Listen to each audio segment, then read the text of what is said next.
brain poison time. Sexism when we have no barriers today, so we can pick what we want to pick. Who doesn't have barriers? Women don't have barriers? Women, yeah. What's We have stopping no you? You can do barriers. whatever you want. I can or you can? What's stopping you?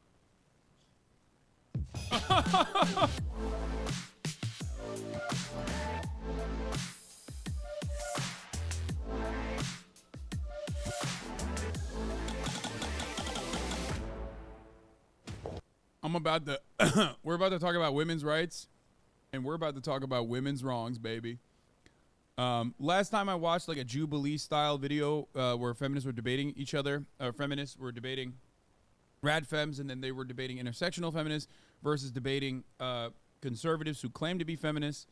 I had that famous moment where I said, I hate women so much. Hopefully I will try to avoid that heated moment again, but it's going to be hard. Let's watch. Should we mark this bad boy at all? Oh my goodness. Oh, here we go. Hi, welcome everybody. Leave it to a 90% male chat to talk women's studies. First of all, this is a 24% female audience, so suck my cock, you dumbass. That's number one. Also, secondly, yeah. There are a lot of women who are not feminists. There are a lot of women who are misogynistic. Okay? There are a lot of women who are misogynistic. But you know, it's the same conversation about transphobia. Right? When I talk about transphobia, I'm not talking to trans people. I'm talking to motherfuckers who are most likely to be transphobic. So yes, as a matter of fact, when I do talk about like women's issues, a big chunk of the people that I want to address and change the minds of are dudes. Not everything has to be about you, okay? Even when we're talking about fucking girl shit. Even though there are plenty of women who are rugged misogynists, and you will see some of them on this very debate stage tonight.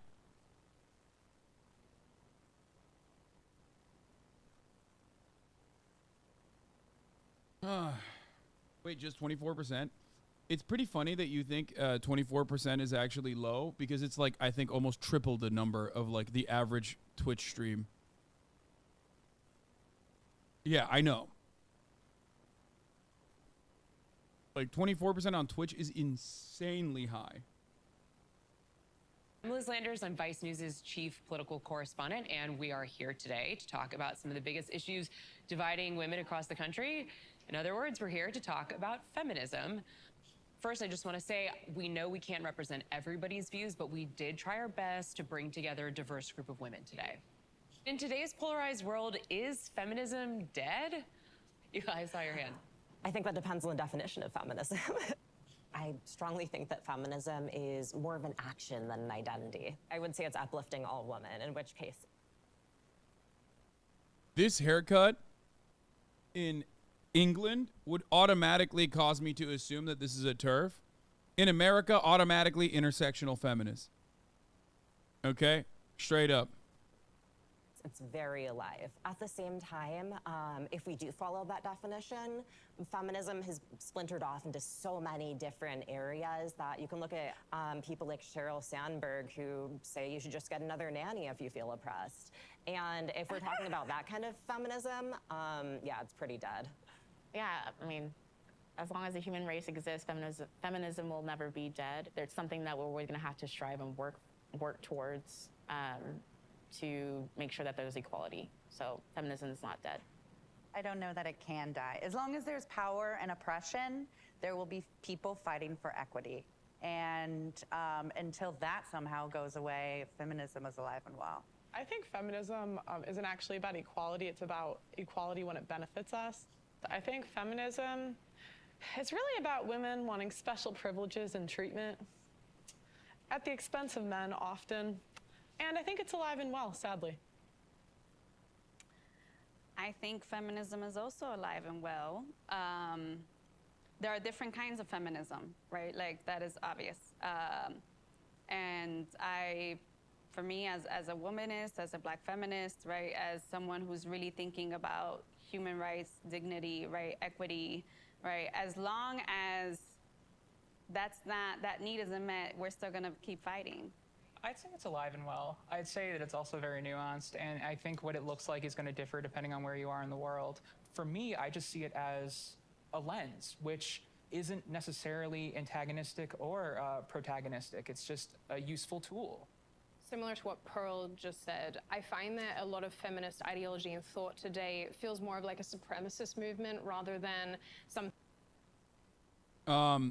Pearl and this lady are both right-wing commentators, by the way. Like, this is their job. Once again, we have a situation where, you know, you have pitted people who do this professionally against people who are just like kind of chilling. I mean, sometimes they have professional media people on the liberal side too, but more often than not, you see this dynamic, and it exists in Fox News all the time when they'll go, this is a concerned parent, right? When they talk about like trans issues at schools or whatever. And the concerned parent, when you look at the concerned parent's background, you find out that they're like literally a Republican lobbyist, you know what I mean? For specifically like anti-trans issues. It's always like that.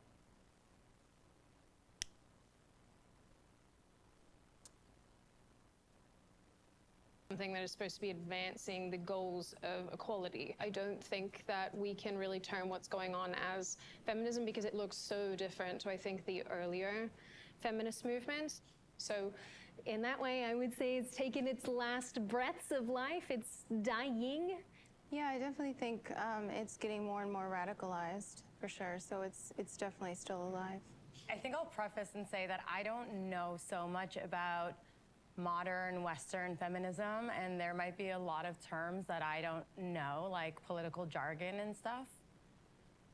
But I believe in the advancement of women, whoever considers themselves a woman. I think there's a deficiency in society. So it's deeply rooted that feminism has always existed. I think America's a little obsessed with themselves, and it's like always feminism is. 5 of the 9 women there are conservative.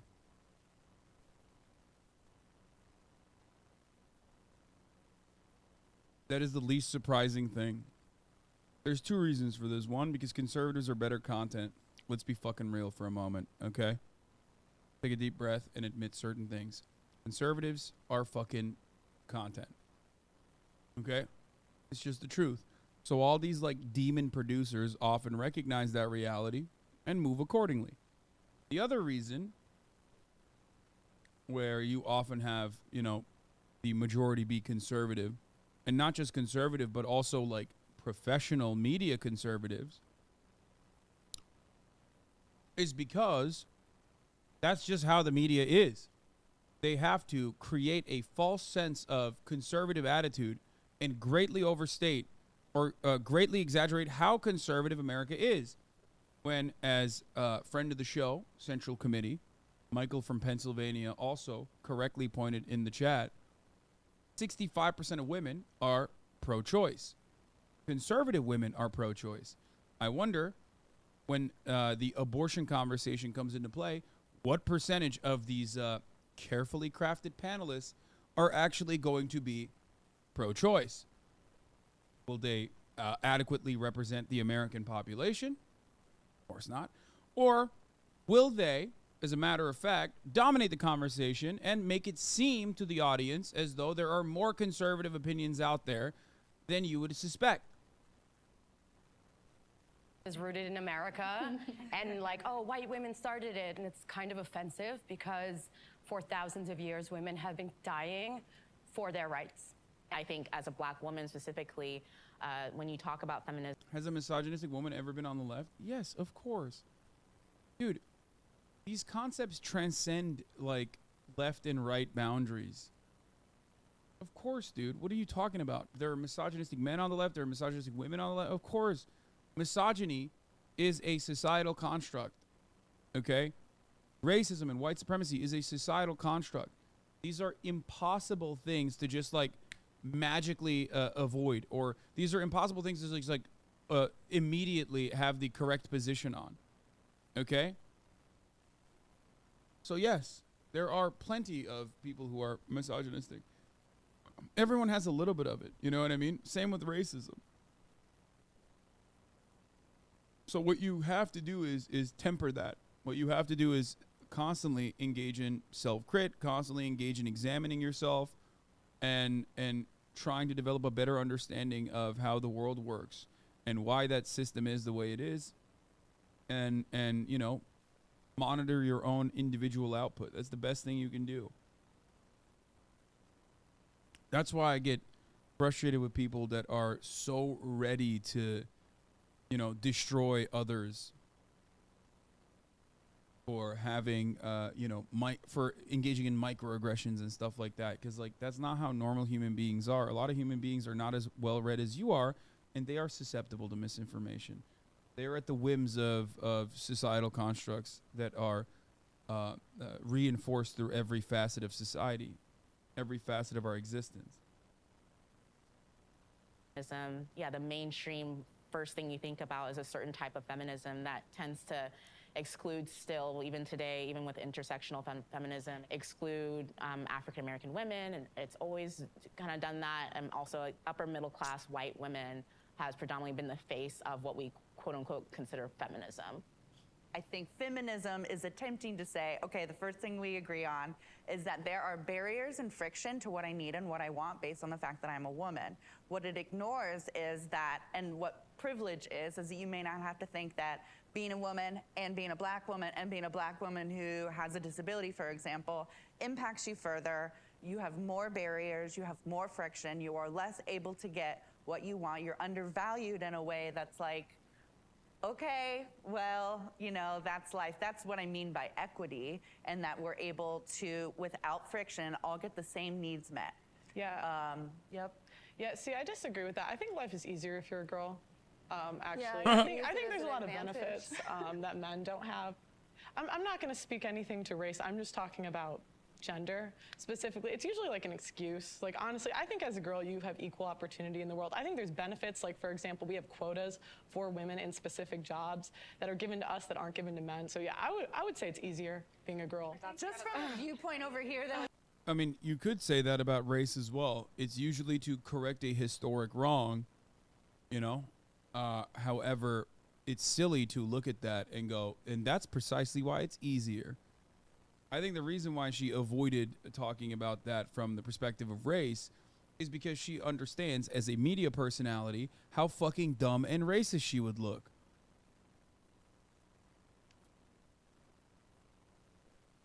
Oh my God, dude. Pearl is just saying her 3 talking points that work on her podcast. Yeah, I think they're going to eat her ass alive here. I think, like, even though there are more conservative voices on this panel than there are, you know, progressive ones, I think that the progressive voices that you do have here, I assume will fucking, you know, eat her ass alive. it seems there's a lot of pretty privilege in what you're saying, and that you're white and you present. Wait, no, she did not just say there's pretty privilege in what you're saying while talking to just pearly things.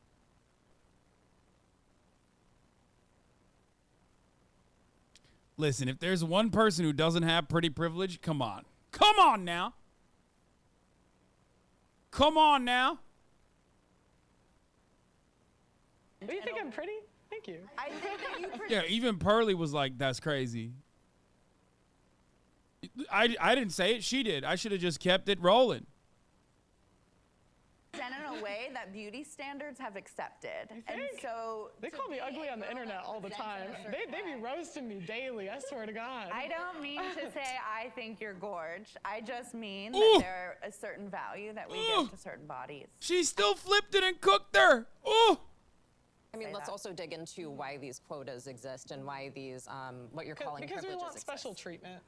No, it's because there have historically and presently in most jobs been fewer women, and because of sexism. Well, yeah, but immediately you'd be like, that's because women suck. It's so good. It's so, dude, being a conservative is so fucking dope, dude. You could just be like the dumbest person on the planet and like you still get to have a say because like American media has this like weird notion of like respecting every idea. It's like no matter how idiotic it is, right? You just say anything and it's like people go, that's right, that's my lady right there. How is it sexism when we have no barriers today? So we can pick has what no we want to barriers? pick. It doesn't have barriers. Women don't have barriers? Women, yeah. What's We have stopping no you? You can do barriers. whatever you want. What's I stopping can you? or you can? What's stopping you? As a woman. As a woman. No! That's awkward ass conversation, bro. Stop. It ignores a lot that I'm a woman with a disability. So there's a lot stopping me that you don't have to think about. Well, as I You don't said have to before, I'm think about. speaking about women. I'm not. You're I'm speaking not, you're speaking for yourself. You're speaking as an able-bodied white woman. I That is understand. white. Represents white. Of course, there's going to be other barriers if you're disabled. I'm sure. Like I'm talking about as a woman. So you're I just would going to agree. ignore White the women pay have it gap. easier. Yes, I would agree. What? Oh no! Oh, this panel is shot, dog. Oh no! Here we fucking go, baby. Woo! Ooh wee, dude. Oh my lord. Why is anyone allowing this woman to speak in public? I agree. Why is anyone allowing women to speak in public in general? You know what I'm saying? These are things that I think of when I watch content like this, okay? I'm just kidding. Ironic misogyny is still misogyny. I know. You're just going to ignore the pay gap, regulation over body. Well, where were you timing me? It took 6 minutes and 52 seconds? The only thing you should be timing is the top of the hour ad break, which comes at the top of the hour. And if you get caught slipping, you will see the 3-minute ad break. Now, of course, if you no longer want to see that ad break, you're like, oh, fuck, man. How do I get an uninterrupted ad-free broadcasting experience? Well, then all you need to do is subscribe, baby, which you can do for $5 or for free with a Twitch Prime. Twitch Prime is free. You can also get gifted a sub if you're lucky. That's another way that you can do that. Okay? This is an equal opportunity ad break that I'm serving you. Here's the 3-minute ad break now. Scuba Steve, 1, 2, 3. Thank you for the 5. Get the subs. La la la la Keisha. Thank you for the 5 gifted subs as well. Allowing 10 people to no longer see the ads. Pay gap has been disproven and pay gap doesn't endlessly, exist. my friend. It doesn't. It's the industries that women pick. Let's talk about it. There's a pay gap, but it's because DJ Guttermain. Thank you for the 10 gifted subs. women don't want to do the hardest industries. I don't think it's that simple. This is like always a hilarious fucking take to me because like women don't want to do the hardest industries and it's like half the time they're talking about like menial labor, right? They're talking about like fucking working at an oil rig or working at a construction yard and shit, right? It's like, motherfucker, it's not like those industries are paying the best either. You know what I mean? Like, that's so stupid. And the barrier of entry for a lot of those fucking industries, like, I'll use Twitch as an example. This is something that often gets overlooked a lot because people think that there's sexism on this platform, but in the other direction, people think that like it's much easier to make it as a female Twitch streamer, and yet for some fucking weird reason in the top 10 most watched streamers on this platform year over year, there is never a woman there. I wonder why. Well, part of that reason is because you know, the platform is heavily slanted, and the consumers are, you know, men for the most part. Okay. But there are other reasons as to why there are less female streamers at the top, okay? And that is because there are barriers of entry as a woman to make it in this fucking space. It's just the truth. So that isn't to say that you can't make it as a woman in this industry. It's just that your ladder that you have to climb, the stairs you have to climb to get up there is going to be much harder. And when you are at the top, like, for example, Pokimane is, you're going to have a lot more fucking haters despise you on the virtue that you are a woman. Like, that's it.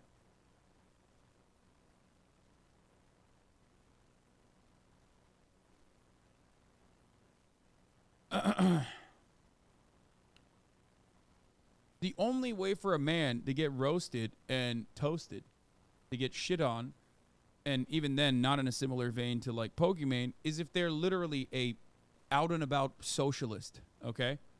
And even then it's nothing. Like my haters are nowhere near as bad as, you know, Pokimane's harassers and haters are.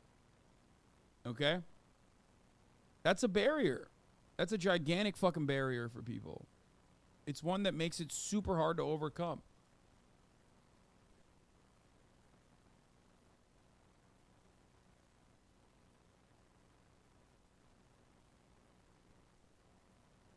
Anyway. Pearl purposely dumbs down our arguments or says something so absurd it's impossible to counter in a meaningful way. Like, how do you debate flat earthers who refuse to believe that NASA or something is a credible source of information? Exactly. And those barriers in very serious ways exist in pretty much every facet of society because society has been historically patriarchal and contemporarily it's still patriarchal, right? Patriarchal, sorry. I know people get mad at me for not pronouncing English words correctly, even though I'm fucking, you know, ESL and a native speaker in 2 different languages. Meanwhile, you can't even speak one. I think that's an oversimplification. I think the fact of the matter is that women structure their lives differently to men. Men don't give birth. Men don't have to carry pregnancies. Men don't have to be the primary caregiver most of the time. Women also don't hold jobs for as long as men do. They often will stop and start. They'll go back into work. They'll take time off. They'll take part-time jobs. The way that men work and women work are astronomically different. And to try to say that they're comparable is where this issue comes from. They're not comparable. 2 things. First of all, let's dig into why they think that they should take these jobs, which is societal sexism. And then also, Department of Labor, all statistics, at least speaking in the U.S., have found that when compared for the same jobs, there still is a pay gap, particularly when it pertains to race. Because 60% of women have never asked for a raise. So how can you complain about your pay if you don't ask? Why are they not asking? Wait, what happens when women ask for a raise? Oh, that's funny, man. Women be shopping. Women don't be asking for raises. Boom. Over. Conversation done. Dude, this is why I say it's so fucking awesome to be a conservative. Like, you have such easy answers. It's like living life in a fucking fairy tale. You know what I mean? Which is ironic because conservatives always say, like, leftists want to live in a fairy tale. It's like, no, motherfucker. No. Progressives want certain things that they recognize they do not currently have. Okay? That makes their lives a living hell all the fucking time. Because if you're constantly, like, advocating for emancipation and you're constantly advocating for equality, equal representation, you know, not having your fucking civil liberties eroded all the goddamn time, and it still happens, like, that's kind of shit. Whereas as a conservative, you can look at that and go, oh, it's because fucking they just didn't ask for it. Didn't ask for it. That's it. That's a fairy tale. You're just, like, lying to yourself. Sorry, I've been wanting to say something, but I want to be respectful. I don't want to interrupt people, and I want to let them finish their thoughts. Jump in. It's so dumb. There are so many industries. By the way, again, this is why the male-female dichotomy is like such a silly one, because there are female-dominated industries where women notoriously and very publicly demand raises regularly, and yet get their shit pushed in by even federal authorities at certain points. One of the examples I will use immediately is teachers, okay? Teachers unions have engaged in wildcat strikes. Teachers in Oklahoma still have an incredibly tough job and yet make like $30,000 a year. It's unacceptable. They literally have to work a second job, sometimes a third job on top of that for survival wages. Another industry dominated by women is nursing. Nurses are also doing horrifyingly gruesome fucking work. So hard. Unimaginably difficult. Like, suck my fucking cock if you think that, you know, oh, people only rugged men who work at the oil rig have a tough job. Yeah, dude, talk to me when you're fucking, you know, trying to hold down a dude who's like fucking foaming out of the mouth and like blood spurting out of their guts, okay? I would go so far as to say housekeeping is an incredibly difficult job within the hospitality industry as well. There are a lot of jobs that are dominated by women that get no attention from the media, that where women are very routinely, very regularly demanding higher pay and higher wages. Also, the argument the argument that like this is a male-female dynamic is a silly one. Why is it a silly one? Because no matter what your background is, no matter what your ethnic background is, no matter what your religion is, no matter what your sexual orientation is, okay? No matter what your sector is, you are still a worker. You are still getting fucked over by your bosses. You still want to work the least amount of hours for the highest amount of pay. Your bosses, on the other hand, want you to work the most amount of hours for the least amount of pay that they can get away with. So these kinds of conversations, unironically, destroy class solidarity. And they are very successful at destroying class solidarity. It is deeply frustrating to see this on the boundaries of men and women when both men and women are getting fucked over under capitalism. It's very, very frustrating. But, you know, Go it's through the just, wall. it is a very privileged label, right, to be able to say that you're feminist, right? And I say that because I come from a working class background of Dominican immigrant parents. My mother would not necessarily identify as a feminist. I look to my mother, and I do think of her as a feminist. A lot of my ideas and my empowerment comes from seeing her like survive and put food on the table. When I'm thinking about feminism, I'm always thinking about who's not part of the conversation. What are the barriers? How do we think about equity? How do we think about self-empowerment and agency and having a voice, right? And having choice, and thinking about our basic human rights, education, access to health, homes, like having bread, having food, and those things are very important, right? And they're at the crux, right, of what a lot of us here know that we need. It's like there are the barriers, right, that we constantly ignore that are very much systemic and microaggressive, right? We see them and experience them every day. Like what in the U.S.? So, Like what? What would you like to know an example of? I know you said that there's like barriers. Everyone rolls their eyes. Pearl has already established herself as like the annoying one on the fucking panel. Even the conservatives are like, ugh, Jesus Christ. I want to know what barriers in the U.S. today as a woman. Well, as a woman or as a woman of color? Let's be specific. As a woman. I said as a woman. Well, no, I can't answer as a woman. I 'cause I'm just feel not like a your woman, question is right? kind of hostile. I hate this. I hate this. She's like using. Look. I don't know why. I don't know why it's so difficult. Like, this is what happens when you're talking to a person who does this professionally, okay? Because they know how to trip you up. This is what they do for a living. It doesn't make them more intelligent, and it certainly does not make them correct. It just, again, means that they are good at the format. It's like being the best test taker, okay? What she's doing in that regard is like, what are the boundaries that you have as a woman? This should be relatively simple to explain, especially as we're coming off the fucking heels of the abortion conversation. Women do not have bodily fucking autonomy in this country. How the fuck is no one bringing that up? But I do not fault them for not bringing that up. Because when you're put on the spot like that, unless you are a media person, you're going to have a hard time coming up with the adequate counter to that. Okay? When you're like, there are no barriers to what I want. Congratulations. That means you have a privilege where you're not facing any friction, and that's showing. And I feel like it's I think like I think as an American, you're very privileged. Like, Can we go I'm not ignoring that. We're at like a basic level of what, I mean, the feminist movement. There's an intersectionality to marginalization, just like there is an intersectionality to privilege. This is something that I've talked about many, many times over, especially on this broadcast. You can find videos of me back in like 2019, 2018, talking about privilege blind spots, as I like to call it.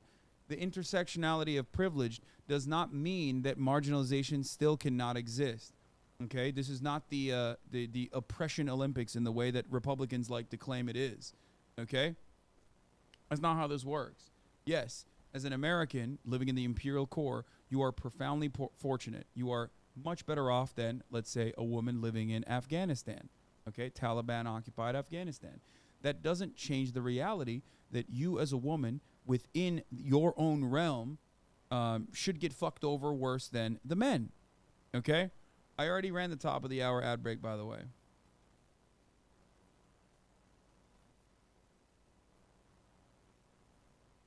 Is when it comes to just being born a woman, right? Physically, pound for pound, we are born as women and we have less lean muscle mass than men. I ran so it. there are issues of violence and assault and stuff like that. And so therefore, there are policies, there are things to help women physically, like, for example, I believe being able to hire.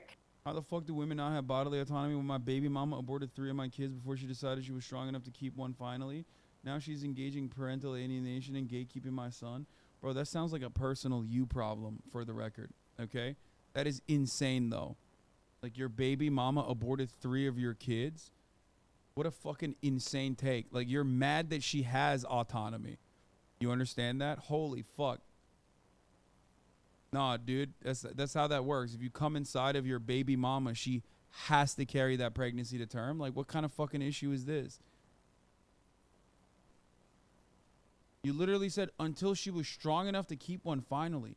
You're literally mad that she luckily had the right, at least wherever state that you guys are in, to be able to get an abortion because she wasn't strong enough. I mean, this statement in and of itself shows me why she probably wants to stay the fuck away from you. Be a man. Be a fucking man. Okay? Do some goddamn manly ass self-examination. Okay? Assess yourself. Try to figure out why you are the person that you are, that this person that trusted you enough to have a child with you, okay, still wanted to fucking stay away from you. Because the things that you haven't fixed about yourself, as you complain about society fucking you over by allowing women to have bodily autonomy over their own fucking bodies, right, is always going to hold you back. You are still the same you if you do not engage in self-examination and improve yourself, okay? Therapy is expensive, bro. I'm not comparing about society. I was asking for a clarification. No, it's not just therapy, motherfucker. I understand that. I understand that therapy is expensive. But, like, you could probably try to figure out exactly why you feel the way that you do and examine your insecurities that guides you into thinking this way.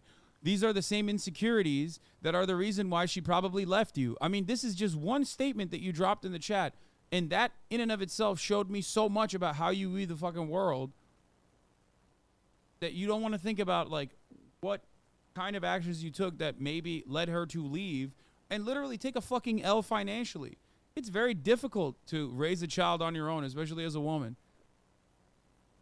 So the fact that she did that implies that, you know, there might have been some things that you did. I agree, brother. Our insecurities were shoved to the forefront once we have the child. Okay.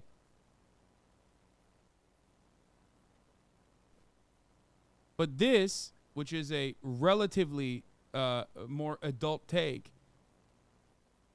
does not match up well with this. My baby mama had 2 abortions. Okay? How the fuck do women not have bodily autonomy when my baby mama aborted 3 of my kids? You said 2 abortions. Now you're saying 3. Before she decided she was strong enough to keep one. How does yelling at him make him see the light? I'm not.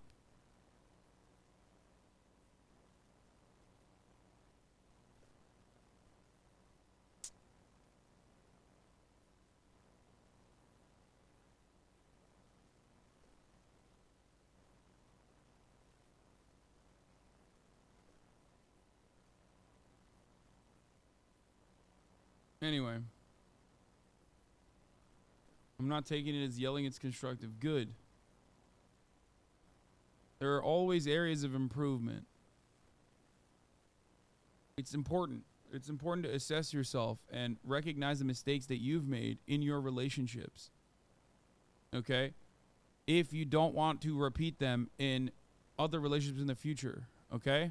Carry a firearm and being able to use that safely to defend yourself against men who are born naturally with more muscle mass. Also, fucking pull and pray a little bit. My God, dude. Holy fuck. Than a woman. I keep hearing the term equity. What would a world that has equity look like? Like, would it be 50% of everyone in the same jobs? Would it be like prison, 50%? That's equality. 50%. So, Yeah, so what does equity look like? So equity is generally described as a state of fairness because historically a lot of people have been arguing for equality, but what does that give us? Like 0.5 of the 1% being women, this doesn't really do anything for us. And so people have talked about equity instead, which is instead of sameness, it's fairness. And this would mean that we remove systemic barriers to engage in society, not just for women, but also for everyone. So which barriers? Those barriers that you don't believe in. Yeah, I don't. Go for you to have a bunch of ramps in your life? It doesn't do shit. I need those ramps, right? Can we stick to male versus female? That's my question. So I'm thinking male versus female. She's using that as an example. She needs ramps, you don't. Women need things that you yourself are failing to recognize, like a leg up to right historic wrongs. That's it. Extra support. If historically society has fucked over women, stopped them from participating in the workplace, and women's freedom, sexual freedom, even now is like a relatively new phenomena, and even now is not like fully achieved. Okay? Or women's freedom in the workplace is now still not fully achieved. Then yeah, there are still plenty of barriers to work on.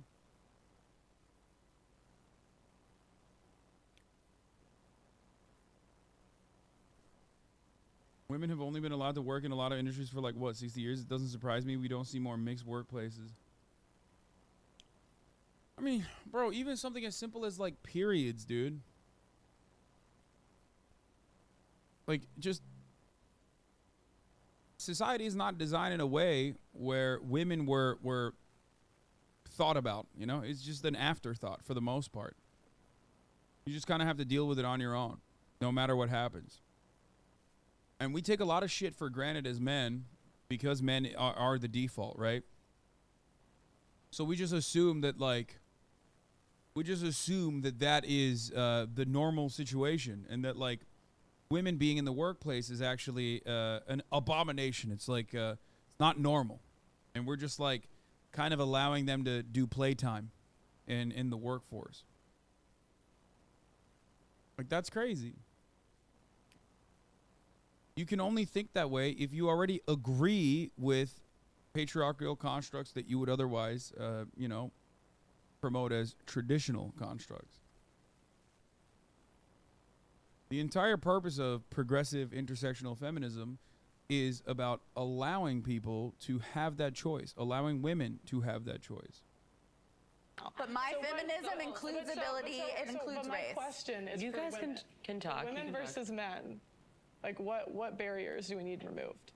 Because that's my statement. I'm not stating anything else. I'm stating women versus men. It's very silly. Like, so what barrier? I just want to. I mean, she's cooking them. She's a media person, and she's cooking them. Like, I'll be honest with you.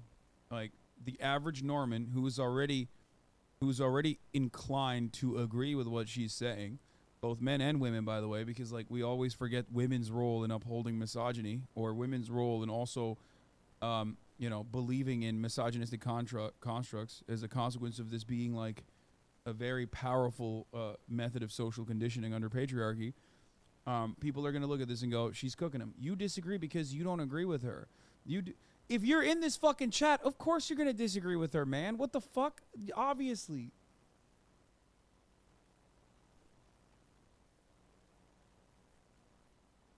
Question It's a is fair silly. question. So, yeah, but It's not a fair question. How would you reply to her? I already did.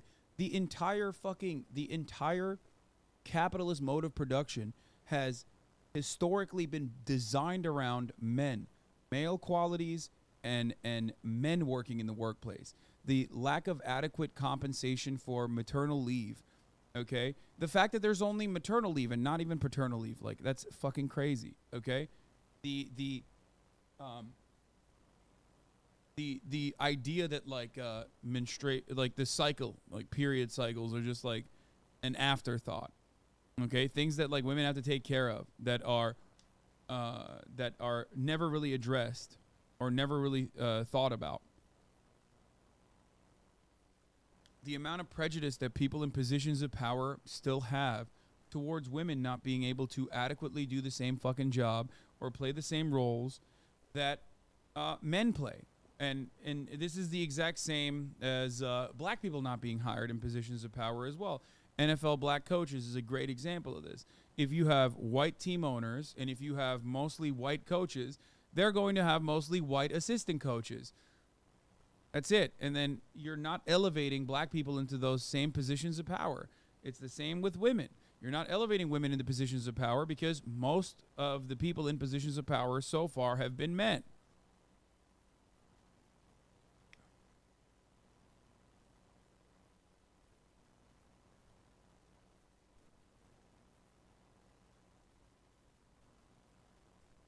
You want managers to give women with periods time off work? No, that's not what I said. When you can just hire a man who doesn't have periods amount. I'm saying that the way that we structured society, the way we design society is by keeping men in mind and never women in mind, okay? That's it. And of course, considering how relatively new a phenomena it is for women to be in the workplace, yes, there are plenty of issues that women have to overcome. Some of the simplest ones literally being the fact that like they are in every industry they go to, for the most part, they're in a heavily male dominated industry.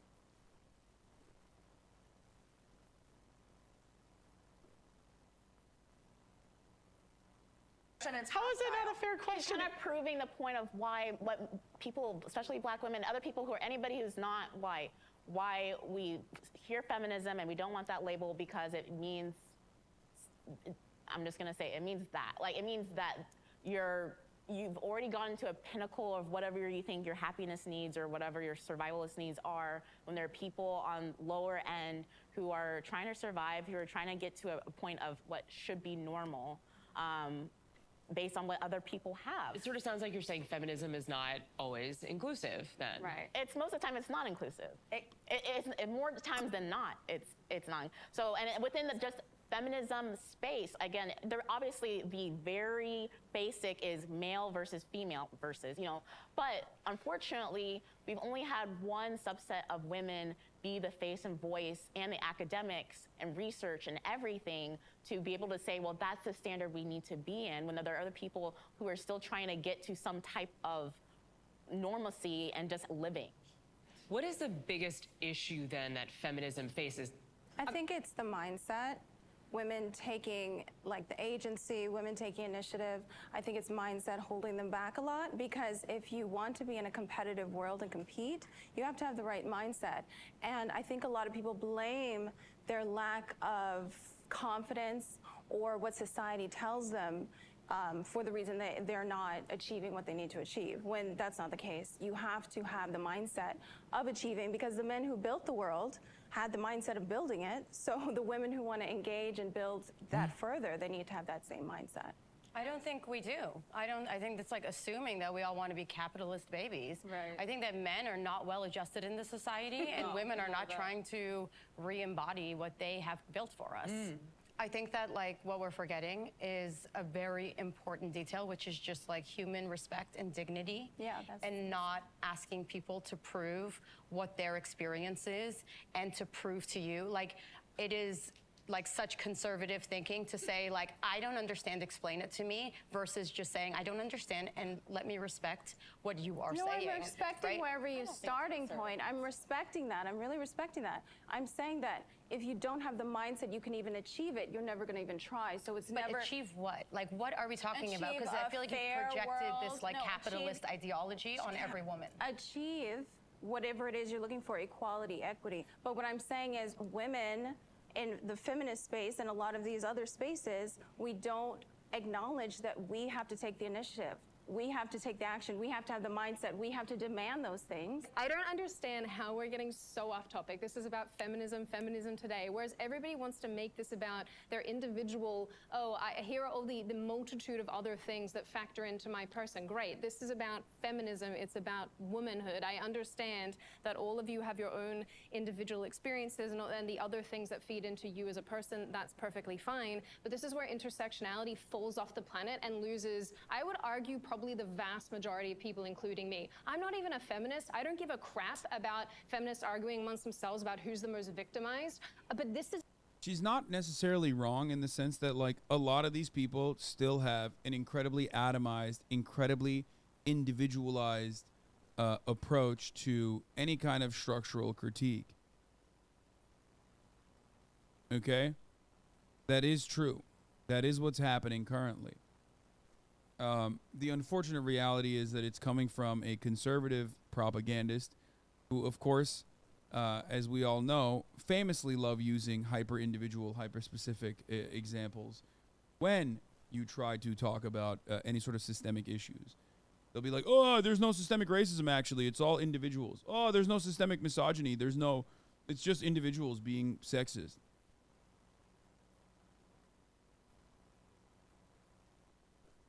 It's just, like I said, you are running into this issue because you are talking as normal women in the normal workforce. You are talking against women whose entire job is to undermine the feminist struggle. Okay? Is annoying to listen to. I honestly I don't understand anything anybody's even trying to get at.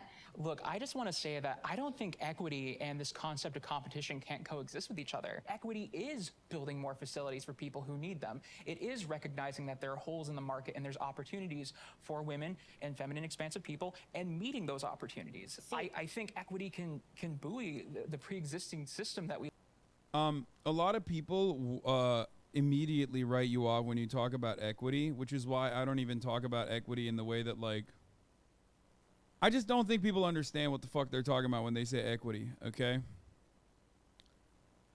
I think what you're supposed to say is, you're American. This is built on equality of opportunity, right? Because people will say, oh, it's equality of outcome. Equity is equality of outcome. Okay, fuck equity then. We have equality of opportunity, right? In theory, we want to achieve equality of opportunity. Where the fuck have we achieved equality of opportunity in this fucking country? We have never had adequate material conditions as a baseline for every single person. It's only people who are cowardly and afraid of those that do not look like them from participating in the same field and having the same amenities and the same basic needs met that actually shit on the current, or rather claim that the current conditions have equality of opportunity. We do not have that. That's not real. There is no equality of opportunity in this country. There never has been, and it seems like there never will be. So most people are basically looking for that. Unfortunately, however, because our solutions only revolve around, like, individually uplifting certain members of society, for example, okay, that we don't have adequate solutions to this problem. And the best thing that you can basically advocate for is Band-Aid solutions. Band-Aid solutions like affirmative action. Band-Aid solutions like, having a more, the expectation of having a more diverse field in your board of executives, okay? In your corporate board.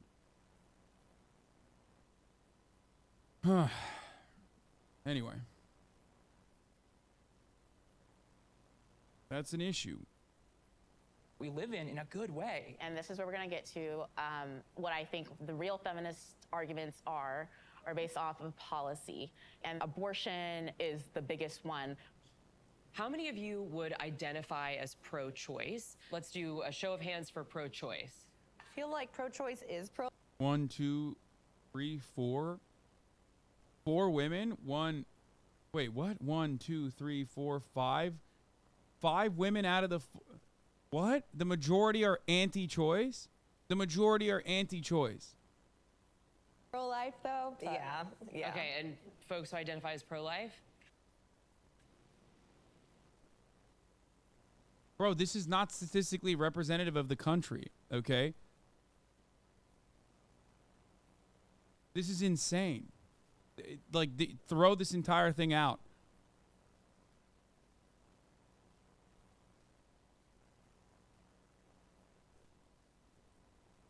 The majority on this panel is pro-life. Like anti-choice. The majority of this panel is anti-choice. The overwhelming majority of Americans are pro-choice. The overwhelming majority of women are pro-choice. This panel, like, literally undermines one of the basic things that you could do. That is psychotic. Okay? That is so psychotic that it must be deliberate. Like, how the fuck do you arrive at a panel?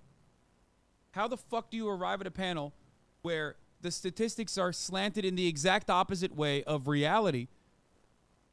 Like, if you cast a wide net and looked for women in general, okay? If you randomized your selection process, you would not be able to craft a panel like this. The likelihood of crafting a panel like this would be significantly lower than crafting a panel that is 5-4 slanted in the way where 5 women are pro-choice and 4 women are anti-choice. That is fucking crazy. Okay? Now, obviously, this is not supposed to be an adequate panel. Like, it's not. It's not supposed to be reflective of the way women actually think in the real world. Okay? But it's still insane to me, and I think it is basically... It is grossly negligent at its best to put a panel like this together. And possibly deliberate at its worst.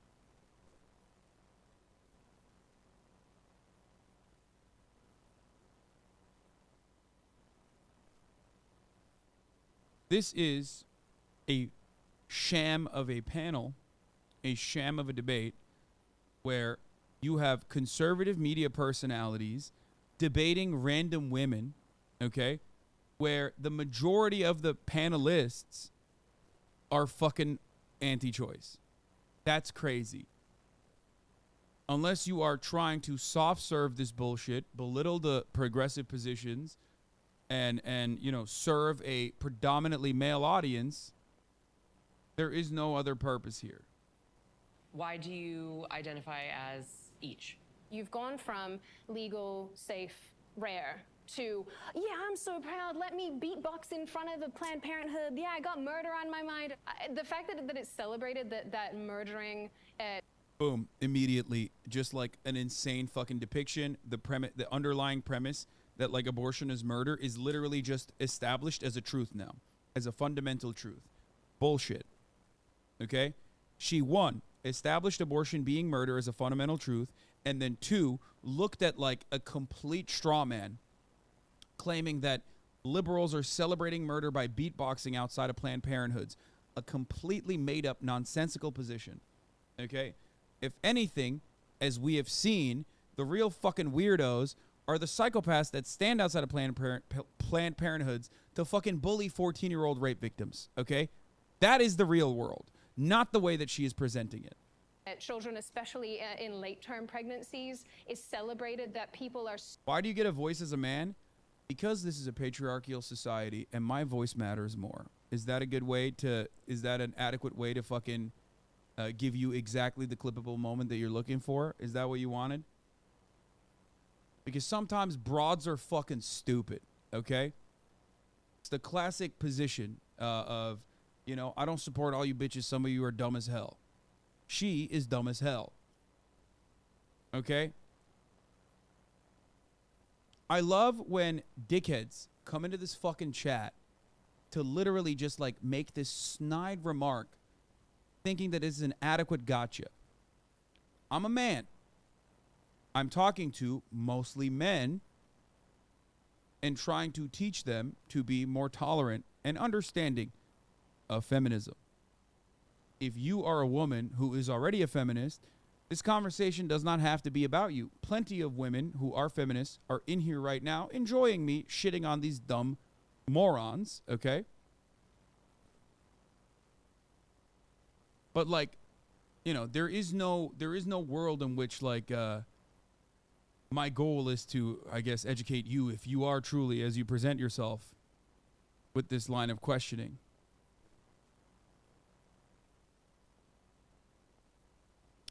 So being born into wealth, you would have done different. Why do you get a voice as a man?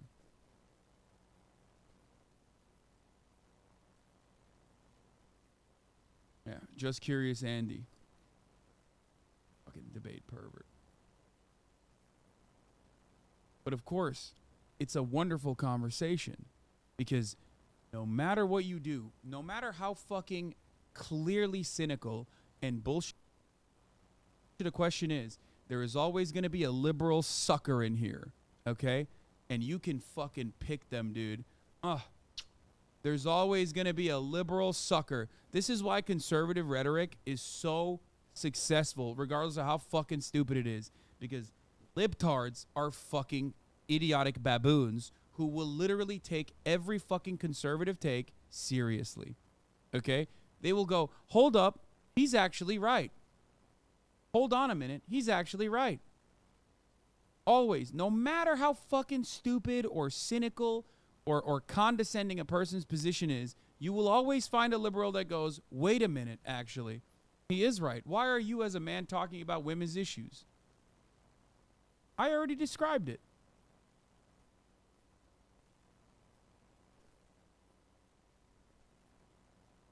Let's go, hi chat. I mean, dude.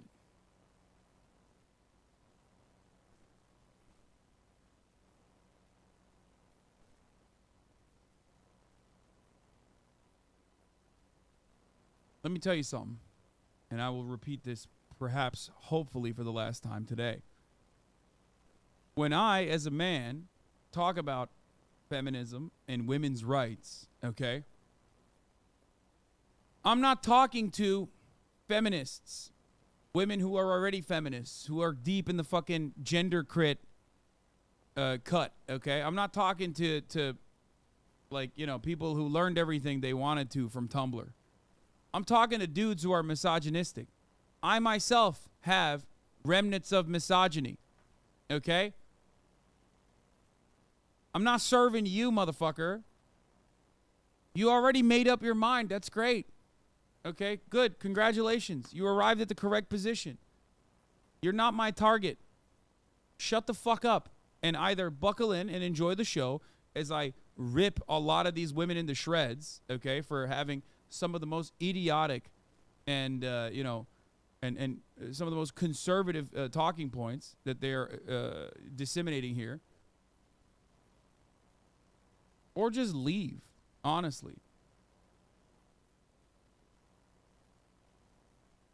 So proud of themselves for mutilating a fetus is just, it blows my mind. And I don't think that you need to be pro-life to even take that stand. And you said late-term pregnancy. Yes. A lot of abortions do not happen. I made the distinction. I made the distinction specifically because lots of people still celebrate. There are people who, when the laws were passed actually here in New York, they said, yes, great, yes, I love the fact but that... you need to ask about what are people celebrating, right? They're celebrating access. We're not celebrating killing kids. Like, that's not what it is. Well, so this is what I'm saying. So, like, here's the thing. When we're talking about access to reproductive health and to abortion rights, right, and to being pro-choice, listen, that's your body, you do you. The child is not your body. As I go.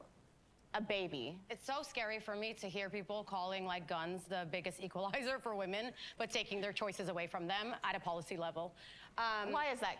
Having a gun is an equalizer. It is. Having rights is an equalizer. Yeah, that's Having right. choice is Right. an equalizer. Just like a gun right. And in this country, 41 forms the of birth policies control. that are pushed to continue perpetuating patriarchy and anti-women, like taking the autonomy away from women, it is heartbreaking to see women pushing that propaganda. It's all brainwash. Like you. Oh, it's brainwash because you don't agree with me. No, so I've therefore been I'm brainwashed. I have lived deeply institutionalized. Ma'am, I have lived under Islam. I'm not interested in any of that. Like, there's no like You're not guilt interested for in me. human No, I'm not interested in like living. thinking that like women are doing this really bad thing. Like in my religion, abortion is. Abortion being considered murder is a Christian fundamentalist position. It does not exist in Judaism. It does not exist in Islam. It is simply a product of a misunderstanding that some Christians have. A purposeful, deliberate misunderstanding that Christians have kept pushing for. Okay? It is entirely made up. Why? You have to get to the basics of that argument. You have to get to the root of that argument without taking that as an underlying premise that is just truth. It starts with where life begins. Okay? If you are a Christian, you have this answer for it, right? In modern Christianity, I guess, even though that itself is not, there is no consensus on the matter. Some Christians in positions of power believe that life begins at conception, and therefore all matter of abortion is technically murder. Okay? But because we have moved so far beyond this conversation and its Christian roots, that most people take it for fucking granted. Okay? Like, even people on the left refuse to go back and say, why is abortion murder? Where does life begin? You have no idea where life begins. Okay? That's it. There is no secular argument against abortion. Yes, there isn't. And that's precisely why these fucking assholes, understanding that the society is becoming more and more secular, don't even talk about Christianity anymore. They just say life, they don't even say life begins at conception. They just basically have avoided speaking about that so that, you know, they don't have to address it ever. Is actually allowed. If the woman needs it, she's allowed, because, you know, it's very interesting how, like, fundamental America is. Like, fundamentalist. This is nothing to do with like, even religion. This is very conservative basic thinking. scientific. Yeah, oh no, it's basic scientific theories. Yeah, got it. Except there is no scientific answer for life. It's a philosophical conversation that you're having. That's it. You're not having a scientific conversation.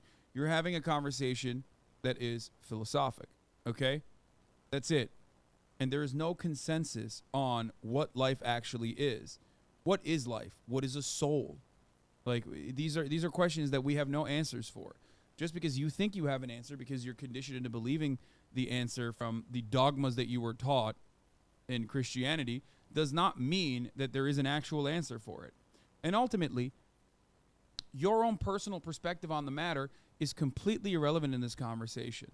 The reason why your own perspective is completely irrelevant in this conversation is because we do not adjudicate or write legislation on individual Christian thought, okay? That's fucking psychotic. You cannot undermine people's personal liberties and their own bodily autonomy because some fucking dickhead Christians decided we needed more babies so that there were more farmhands during the fucking Black Plague. Okay? That is insane.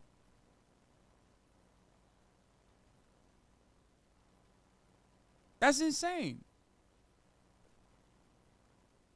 That's where the roots of this conversation come from. The church deciding that we just need more farmhands, you know? We can't do this. That's where a lot of the homophobic arguments come from. That's where the anti-prostitution arguments come from.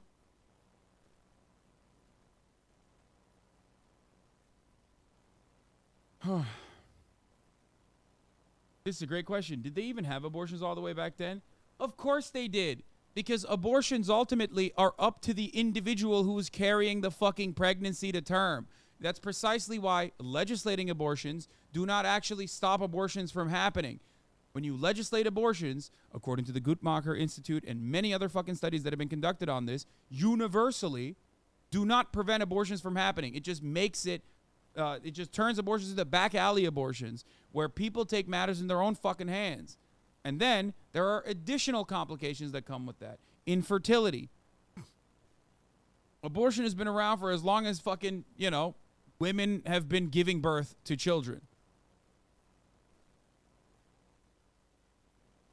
Legislating abortions do not stop abortions from happening.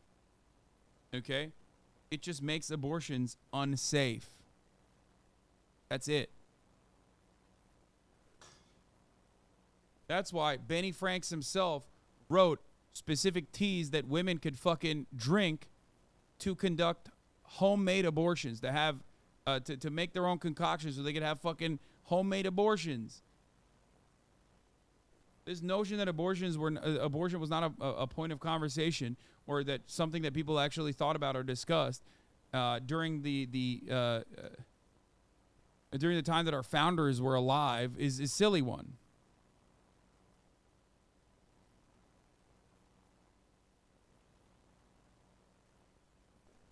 Human rights. We're also talking about people not having access to abortion clinics where they're doing the things themselves and they die, right? We're also talking about women in the hospital who are pregnant, who have chosen to stay with their pregnancy and have issues at hospitals, and hospitals that are like, oh, no, we don't do that.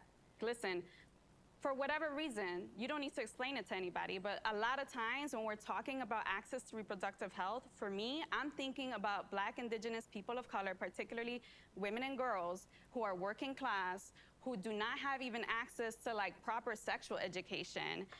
It's the oppressive state of saying, I will force you to have a child even against your own will, right? Especially when you're thinking about women and girls who would be forced to have these children, who are already living in very traumatized and scarce situations. You want to ask about barriers? That's a barrier right there. Women in poverty aren't able. Finally.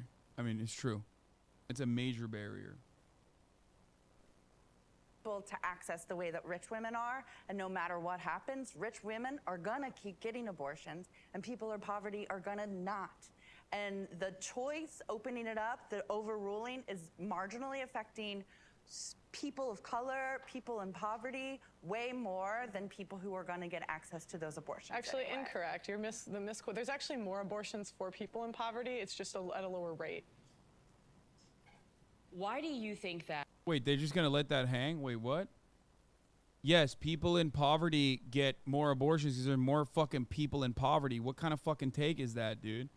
Oh, I'm sorry. I didn't realize the 1% made up 90% of fucking abortions. What the fuck? There's no way she said that, right? Did I misunderstand this? Wait, what? We're going to get access to those abortions. Actually, anyway. incorrect. You're the misquote. There's actually more abortions for people in poverty. It's just at a lower rate.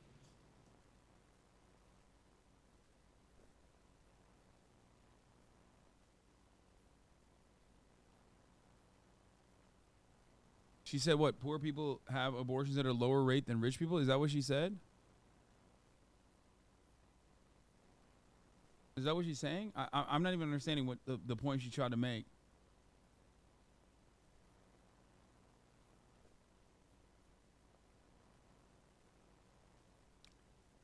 Yes, more poor people have abortions than rich people. There are more poor people. If she's saying poor people have abortions at a lower rate, like per capita, okay, then you're just proving her point. Like, you literally just proved her point.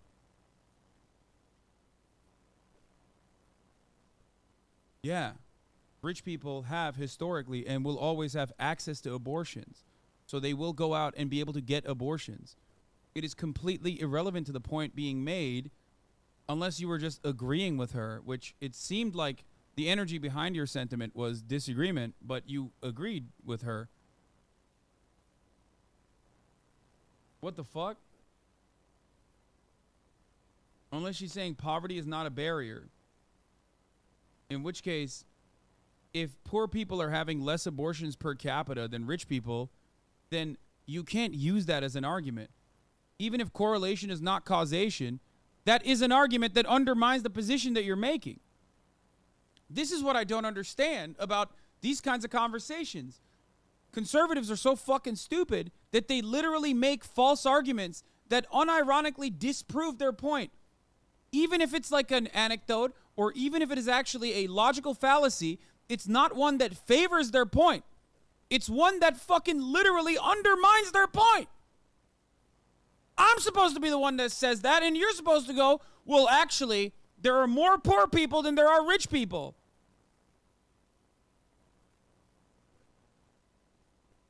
What the fuck?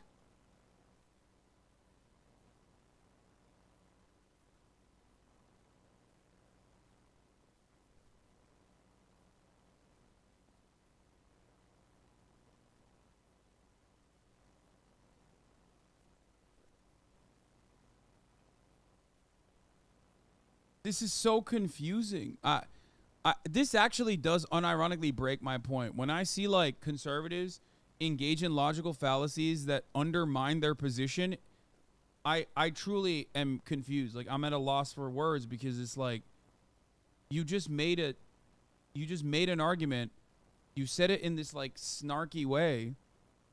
And yeah, if people don't understand what you're actually saying, they're going to think you're right, I guess, if they agree with you, but you just literally cucked yourself.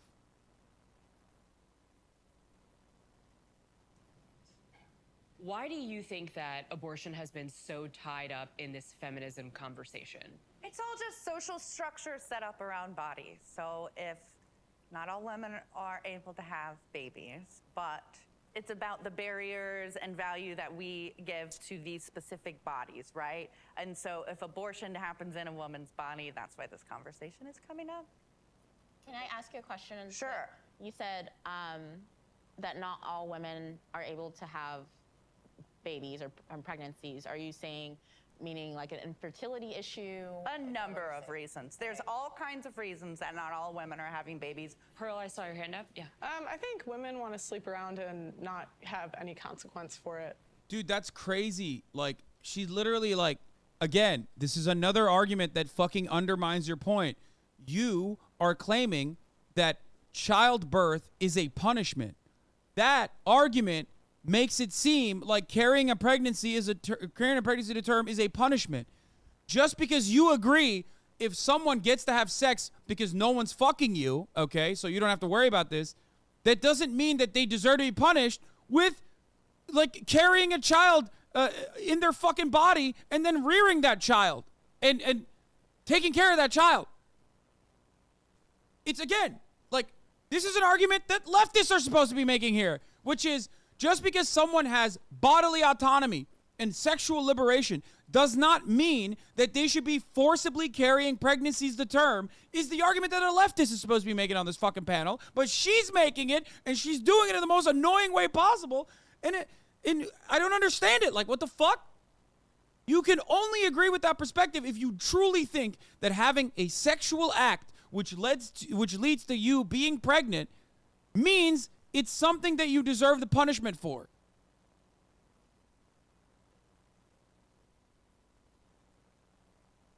I don't get it. You're not supposed to say that, dumbass. You're supposed to say, oh, pregnancy is a beautiful thing. You're bringing life. You're supposed to avoid that part. You're supposed to say, not that. Everything but that. You can't openly admit that carrying carrying a pregnancy to term is a form of punishment, okay? Because then you're saying that punishment is apt. You're making a losing argument. Please, I hope someone responds here. Hell yeah, we do. Yeah, instead of, taking personal accountability and being on birth control, they just want to, like, do whatever they want. Dog, you're a woman. What the fuck? Oh my god. Oh my god. I guess like being the most unfuckable woman on the planet all of a sudden offers you this unique perspective where you're just like, well, it's not my issue, you know what I mean? It's not a thing I have to fucking care about ever for the rest of my goddamn life. So, fuck you bitches, I guess. That's what's going on here. Is that what's happening? Jesus Christ, dude. Listen, I can't believe I'm repeating this again. Because she made that point, it's like weird for me to repeat it. But what Pearly thing said there is not a point for the anti-choice crowd. It's a point for the pro-choice crowd. Okay? Allowing women to have bodily autonomy and not controlling what decisions they make about their own bodies is at the heart of this argument. Okay? What the fuck? You say this like it's a bad thing. Yeah. It almost sounds like you said. Can I also ask, do you have any care to empower women, or is disempowering women part of your, steez? To see this as shame, insult, guilt, need to be right. Okay. Why is it empowering to sleep around? No, Why what is I'm it saying empowering? is, I feel... No, it's not empowering to sleep around. But if someone wants to be able to sleep around, they should be able to sleep around. Like, that's it. you automatically are making the assumption that, like, when a woman sleeps around, that's somehow a bad thing. Okay? And that works, and it will work for the majority of the audience because we live under a patriarchal society. Okay? So everyone is already conditioned to agree with that take. Okay? That's what you're doing. You're relying on everyone else agreeing with you because of their social conditioning. And that's why conservatives can get away with saying the dumbest fucking things on the planet. They never have to make an argument for something. They can just point to what's going on right now and say things are good right now. Shut the fuck up if you say anything else. I'm losing my fucking mind. Why is it bad for women to be able to sleep around if they want to do so, as long as they're doing it consensually and in a safe manner? What is that? Why is that a problem? The empowerment doesn't come from women being able to sleep around. The empowerment comes from women being able to do whatever the fuck they want. If someone wants to sleep around, they should be able to do so, okay? This is incredibly stupid. You are denying women agency and autonomy while simultaneously claiming that it is not empowering to give them autonomy and agency. It is stupid. The entire conversation should be slanted around choice and letting women have it. The fact that we even have to have a conversation about whether women should have choice or not implies that we are still existing under certain boundaries that women have to confront or at least conform to. Like, that's it. No one is making this argument about men, okay? There is no legislation that's like, how do we punish men for fucking around? But there is legislation that basically you are admitting is punishing women for fucking around, even though that's not the case. That's it. That's a barrier. It's so stupid.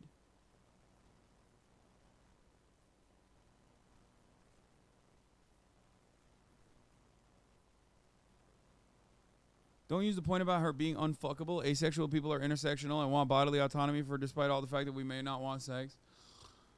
Oh my God. There isn't a moment that passes by in this fucking broadcast where ace people don't have to chirp in. Yes, dude, I know. Someone being unfuckable doesn't change the conversation. I'm just spicing it up a little bit so it's not a boring academic combo. Shut the fuck up, you woke scolding, joy killing leftists, okay? Oh my Lord, dude. Stop chirping! It's not for you. It is an aesthetic choice that I'm making. Maybe even a little misogynistic of a choice that I'm making. Specifically, because once again, if you're like fucking ace, aromantic, non-binary queer person who like literally did all of their gender studies in college, then I'm not here to change your mind. I'm here to change the mind of the guy who already is like fucking super misogynistic, doesn't even recognize that they're misogynistic, that just thinks this is the normal thing. How many times do I gotta fucking say this?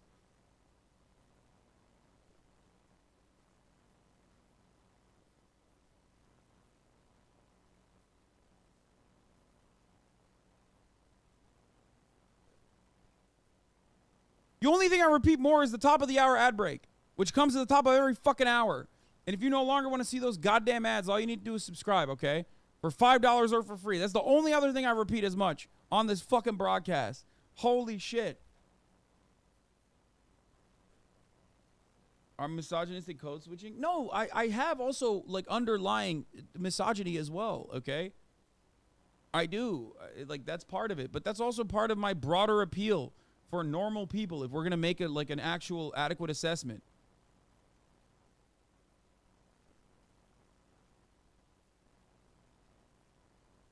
Devin Art, thank you for the 5. Get the subs.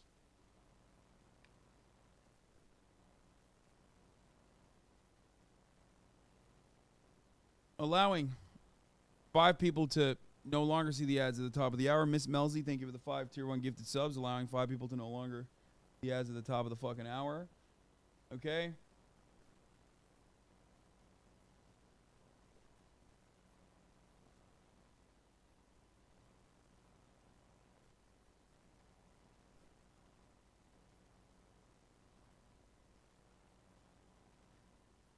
I don't know. I think it's important to point out that Pearl's argument doesn't hold water because she can't even succeed under her logic. Where is her high value man? Just shows that it's all about winning the argument. Exactly. I mean, I've talked about this a lot and in misogynistic terms. Just Pearly Things wants to uplift or reinforce a world where women are valued by their looks, which is a fleeting thing. It's already subjective. but like she wants to uphold these like rigorous, weird, Western-centric beauty standards, and she doesn't fit them. It's like the fucking bricked up turfs all over again. It's like Ben Shapiro trying to fucking talk about gender norms and how men should be beacons of masculinity and look a certain way. Meanwhile, he doesn't look that way.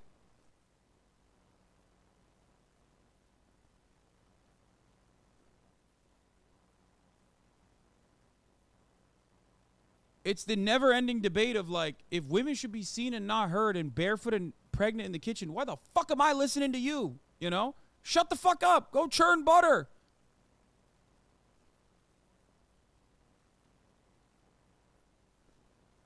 BS and Carnage, thank you for the 10 gifted subs.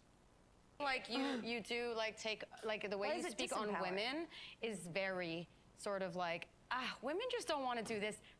Women just don't have this.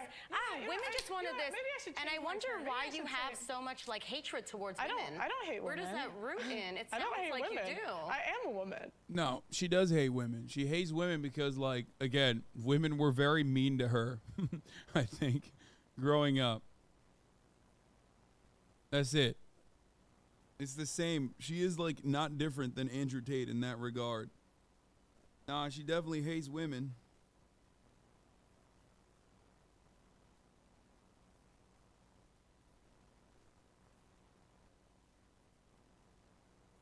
Listen, I'm a misogynist, okay? And guess what? Takes one to know one, you know? And as a misogynist, I can tell she's a misogynist, okay? She's one of us. That doesn't mean you don't have I could be self-hate. black and still be internalized racism. Exactly. Like, I'm saying specific things that you're saying. Like, women don't want to work. Women don't want to this. Women want to sleep around. Where did you learn these beliefs? Again, she's right, but if we are to look at this from the perspective of like how a Norman audience, not my audience, but a Norman audience is going to read this, they're going to say, "Oh, you're being unnecessarily contentious and whiny because she's making good points." That's how most people are going to think. If I looked at the comments, I'm sure that that would reflect that position. Systems from? Because, okay, the question was, why does abortion keep getting brought up? 40% of women that have had abortions have had 2 or more. 40%. Bro, also, here, let's take that one step further, because she's using that as a indication of sexual promiscuity, which is fucking who cares, right? But like the majority of women that have abortions have already had a child. Like, it's not like they're anti-fucking carrying pregnancy is the term, dumbass. What the fuck?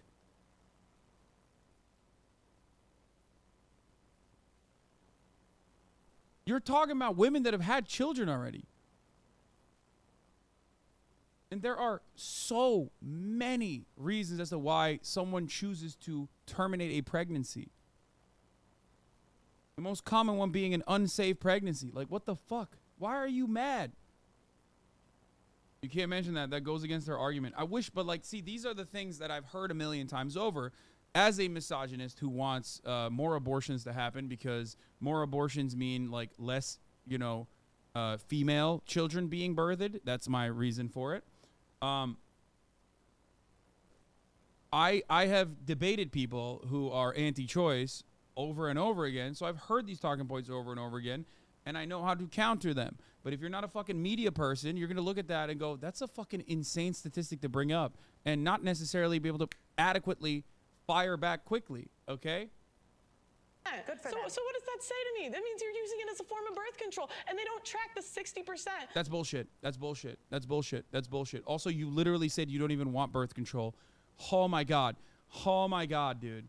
That is not the truth, okay? That is not the truth. Fuck.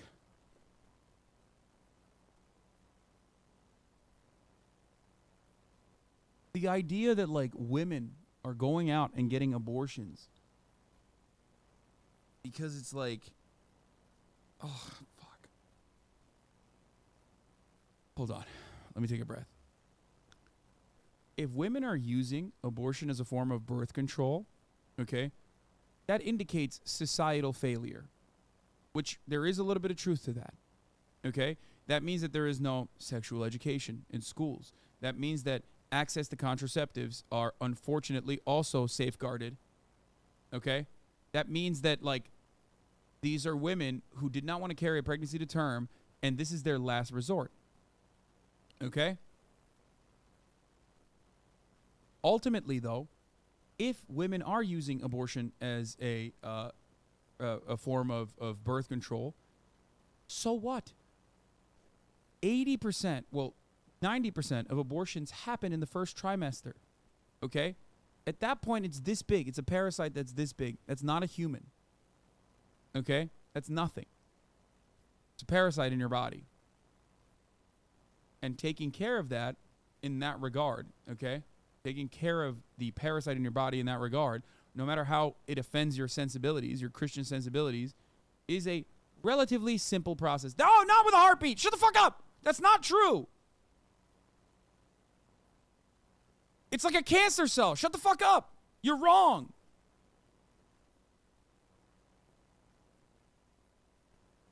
Motherfucker said, you're on coke, said, with a heartbeat. Leftists use stats until it comes to black on black crime or black crime in general. Woo! My man hit the gamut, dude. He was like, I'm here for the fucking anti-choice smoke, but also I'm going to be racist before I go out. Black woman challenge, try not to cry about race equals impossible.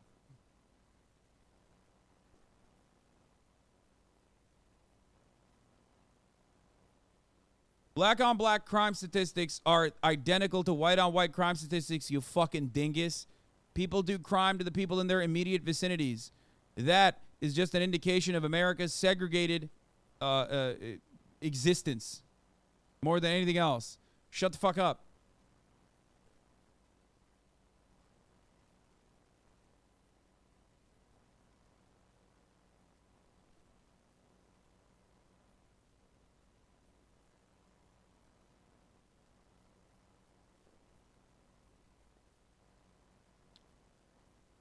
This is an incredible example of how abortion is not even a feminist issue. It's not pro-life. It's Christian nationalism, which is rooted in eugenics. Maternal and infant mortality rates in America are comparable to underdeveloped countries, and that is deliberate. They want more white babies, and they want BIPOC people to stay impoverished and die as a result. Yeah. Transphobic too, look at 1513. I agree people should do what makes them happy, but that doesn't mean I believe trans people are real. Dude, the intersectionality of bigotry, dude, it's so good. Bigoted motherfuckers can't, like, take their one thing of bigotry. They gotta hit all the avenues, you know? He hit the fucking jackpot, dude. Jesus Christ. What kind of abortion? Can you let me finish? They don't track the 60% to say who in the future has abortion. So to me, it's like, why are they dying so hard for abortion? They want to sleep around with no consequences, even though you have 41 forms of birth control.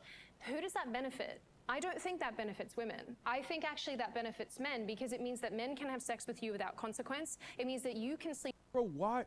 Yo, this is a self-report. This is no different than when Andrew Tate talks about how women have boo-boos and cooties, dude. This is literally a self-report.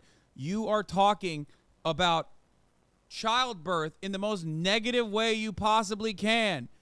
And then also writing for it. Like, imagine thinking about this beautiful thing that human beings are capable of, which is giving birth to a new life, a whole ass new life, and just talking about it like a way to punish women that have fucked people. That's crazy, dude. That is an insane fucking take. And it's one that literally people on the left side of that spectrum should be making, okay? Yes.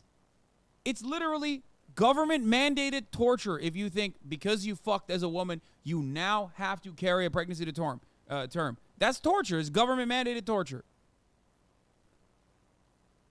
The main difference here, of course, is consent.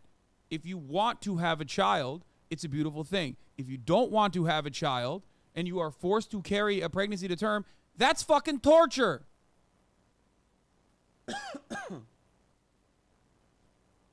it's just odd to see these supposedly tradcath podcast ladies talking about it on those terms. Sleep with whoever you feel like, great, but there are consequences because women are the ones who get pregnant and carry babies and give birth. It's very binary version of yes, sex. because sex is binary, but please let me finish my point. Oh God.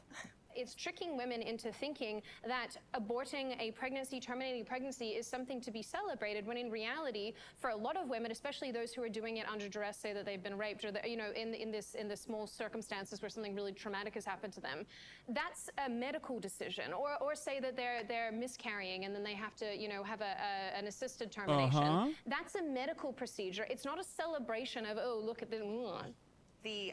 No.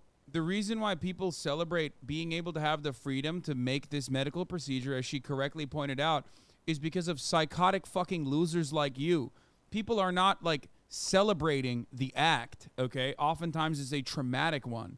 People are celebrating the freedom because unfortunately, as it stands, you know, in this society that you supposedly said women have no fucking boundaries or nothing shackling them down, that's a fucking boundary that they have to live with. So when that boundary is lifted, okay, and they can make a medical decision between them and their fucking doctor, that's a point of celebration. That's crazy. It's crazy to undermine that point. That's it.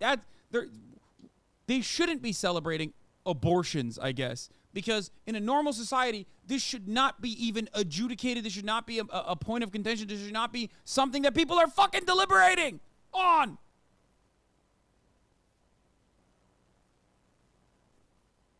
Motherfuckers are celebrating rights. That's crazy too. Like, think about that. Classic conservative presenting a problem and then and using people's reaction to said problem, or using people's emancipation from that problem as a bad thing. You know what I mean? You're using the consequences of the world that you've designed and the way people react to it as another fucking point for your argument. Idea, the sort of like moral setting of that it needs to be rare is, I think the delineation between that's a medical abortion and that's like a fun abortion is really interesting, because like the idea that like women are having abortions for fun is so insane, dude. It's just, again, a straw man. You made it up. It's not a real thing. You made it the fuck up. That's it. Not a thing. It's not. It's not a thing. Holy fuck. they're all medical. It's all a medical procedure. And so no matter what you're doing, going in there and getting it, like it's not like, oh, you're only allowed 2. It's just like, you should just be able to get a medical procedure done when it's something that you need done. We shouldn't be. It's literally in a society, okay, where if like for some weird reason, access to insulin, okay, was legislated upon, and if you were a diabetic, you just couldn't get insulin, no matter what no matter what you did. And we already have a bit of that here in America, so this is going to be a non-American conversation. Or Americans, try really hard to think of a society where, it is the norm to be able to get insulin when you're diabetic, okay? Because I know that's hard for you because, it's paywalled here in America. But think if that was the norm and then they paywalled it, okay, and made it so that you just legally could not get access to insulin, motherfuckers would be celebrating insulin too when they finally were able to destroy that hurdle. That's it. That's it. That's how this works.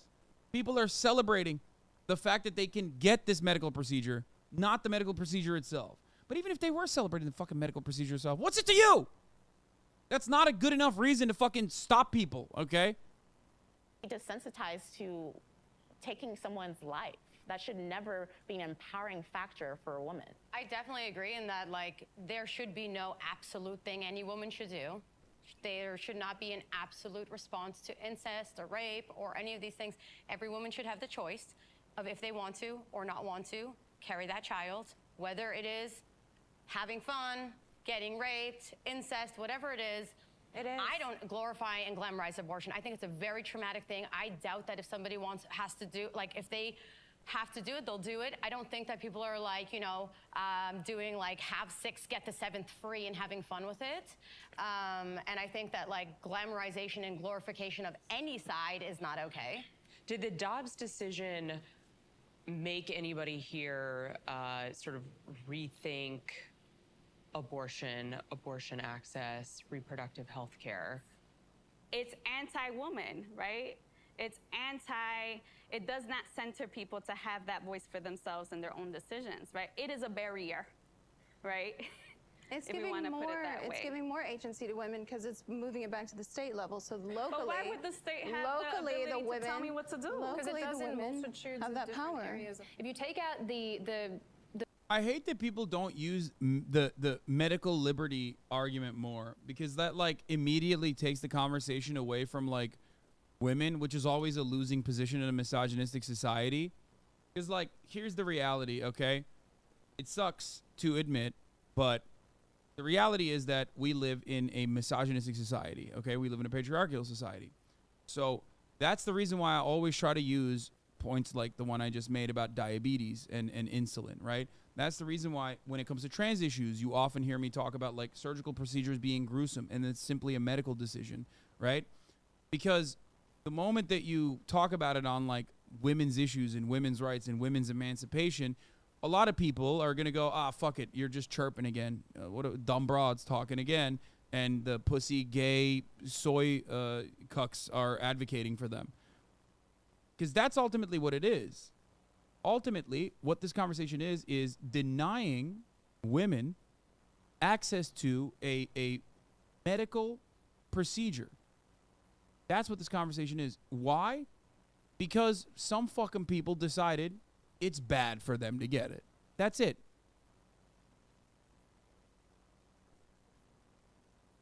That's it.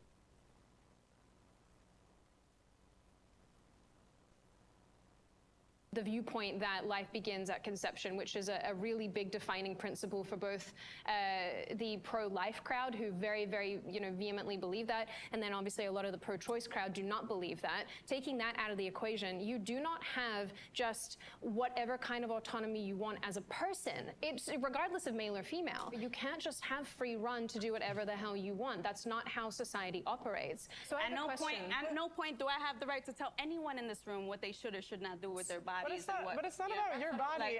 It's not about me respecting I have a question here. It's not about your body. It's about the kid's body. I don't care what you do with your body. It's my body, right? We're talking about my body. You're talking about Jordan, I saw your hand creep up. The speed The Dobbs threshold decision again for what we call the pit maneuver. We the interrupt pursuit our intervention broadcast for technique yet is typically another around 35 miles Los an hour for this Angeles vehicle. Even though he's car not chase that really is happening speeding, right you can see now. that one individual in the carpool lane Crime moving is up back very on the quickly menu, ahead. boys, As we girls, right now, and there are NBs. at least two CHP units trailing this, likely a law enforcement helicopter as well. But again, they just want to bring this to a peaceful conclusion. 405 freeway northbound, heading up into the South Bay, through the South Bay curve towards LAX. Yeah, and if you're just now tuning in, again, this was all started because the car there is missing license plates. And so the officers tried to pull this car over, pull the driver over. The driver just kept going, and that's when this pursuit started. It started downtown Los Angeles, and now you can see that it appears we're on the 405 in Inglewood. As Rick just mentioned, there are at least 2 CHP Oh, this is so bad. trailing This is going to vehicle. cook traffic, bro. That sucks. Good points. The fact that we're in that California Highway Patrol usually stops traffic from getting through. Yesterday we saw that all of the rain. I think that was my widespread brother's car showers. on the Of course, Hove lane. I'm today not even we're kidding. Not seeing that.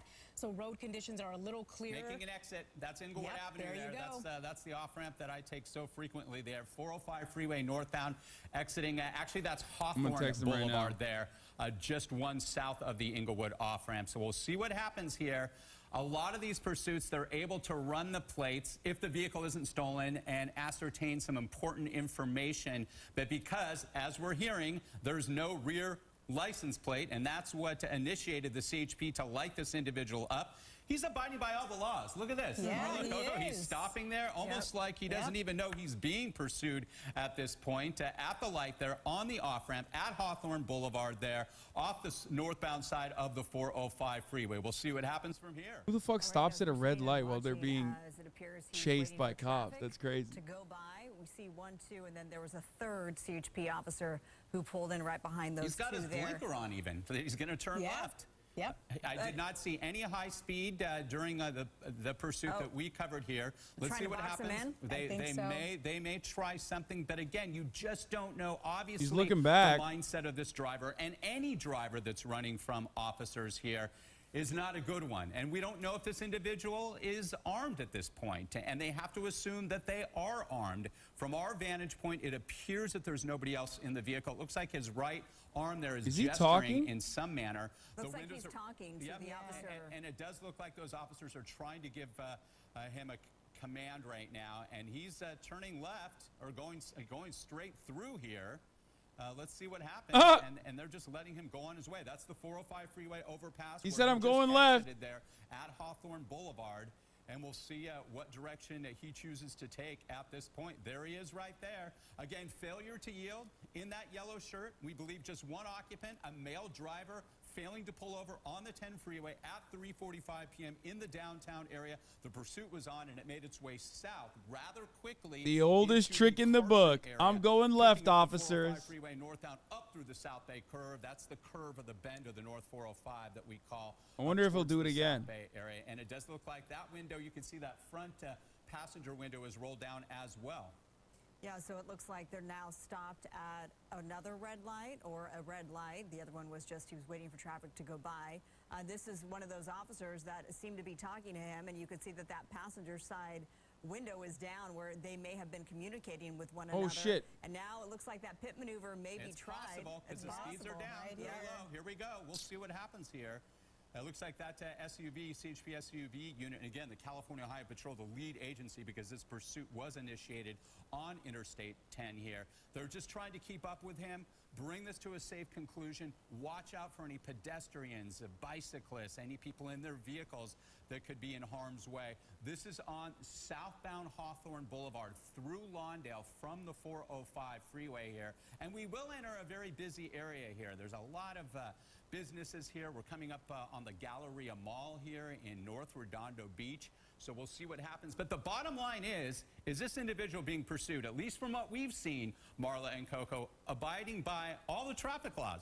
Didn't speed from what we saw, stopped at all the red lights, did not pick up speeds, or is not really driving that erratically, but just fails to pull over. Right, exactly. And that's really, again, how this pursuit all started, is because the driver failed to pull over. But here, another traffic light appears to be abiding by the rules. It seems like a couple of CHP cruisers are still pursuing this driver. Let him go, dude. Let him go. Let him go. We zoomed in earlier, and you could see the driver. He's just trying to go home, man. He's just abiding by the laws. Collected, as almost as if he didn't know. It's a mulligan. It's a mulligan. It's a mulligan. You got to let him go. He didn't even do nothing. Because they are saying that there is no rear license plate on this vehicle, and that is what initiated the California Highway Patrol to initially conduct that traffic stop on the 10 freeway in downtown LA. We are now in the South Bay area, heading southbound on Hawthorne Boulevard. Can they try that pit maneuver, that pursuit intervention technique? Wait. Sure, at speed. Okay, here's what's insane. Like, why are we talking about pit maneuvers when this motherfucker literally didn't do anything? Like, it's not like he robbed a bank. He didn't do, like, assault with a deadly weapon. He's following the fucking rules of the road. Making a right turn. Now we see some. He's like, nope, I'm still going straight, officer. Please stop. He's trying to play a little cat and mouse here.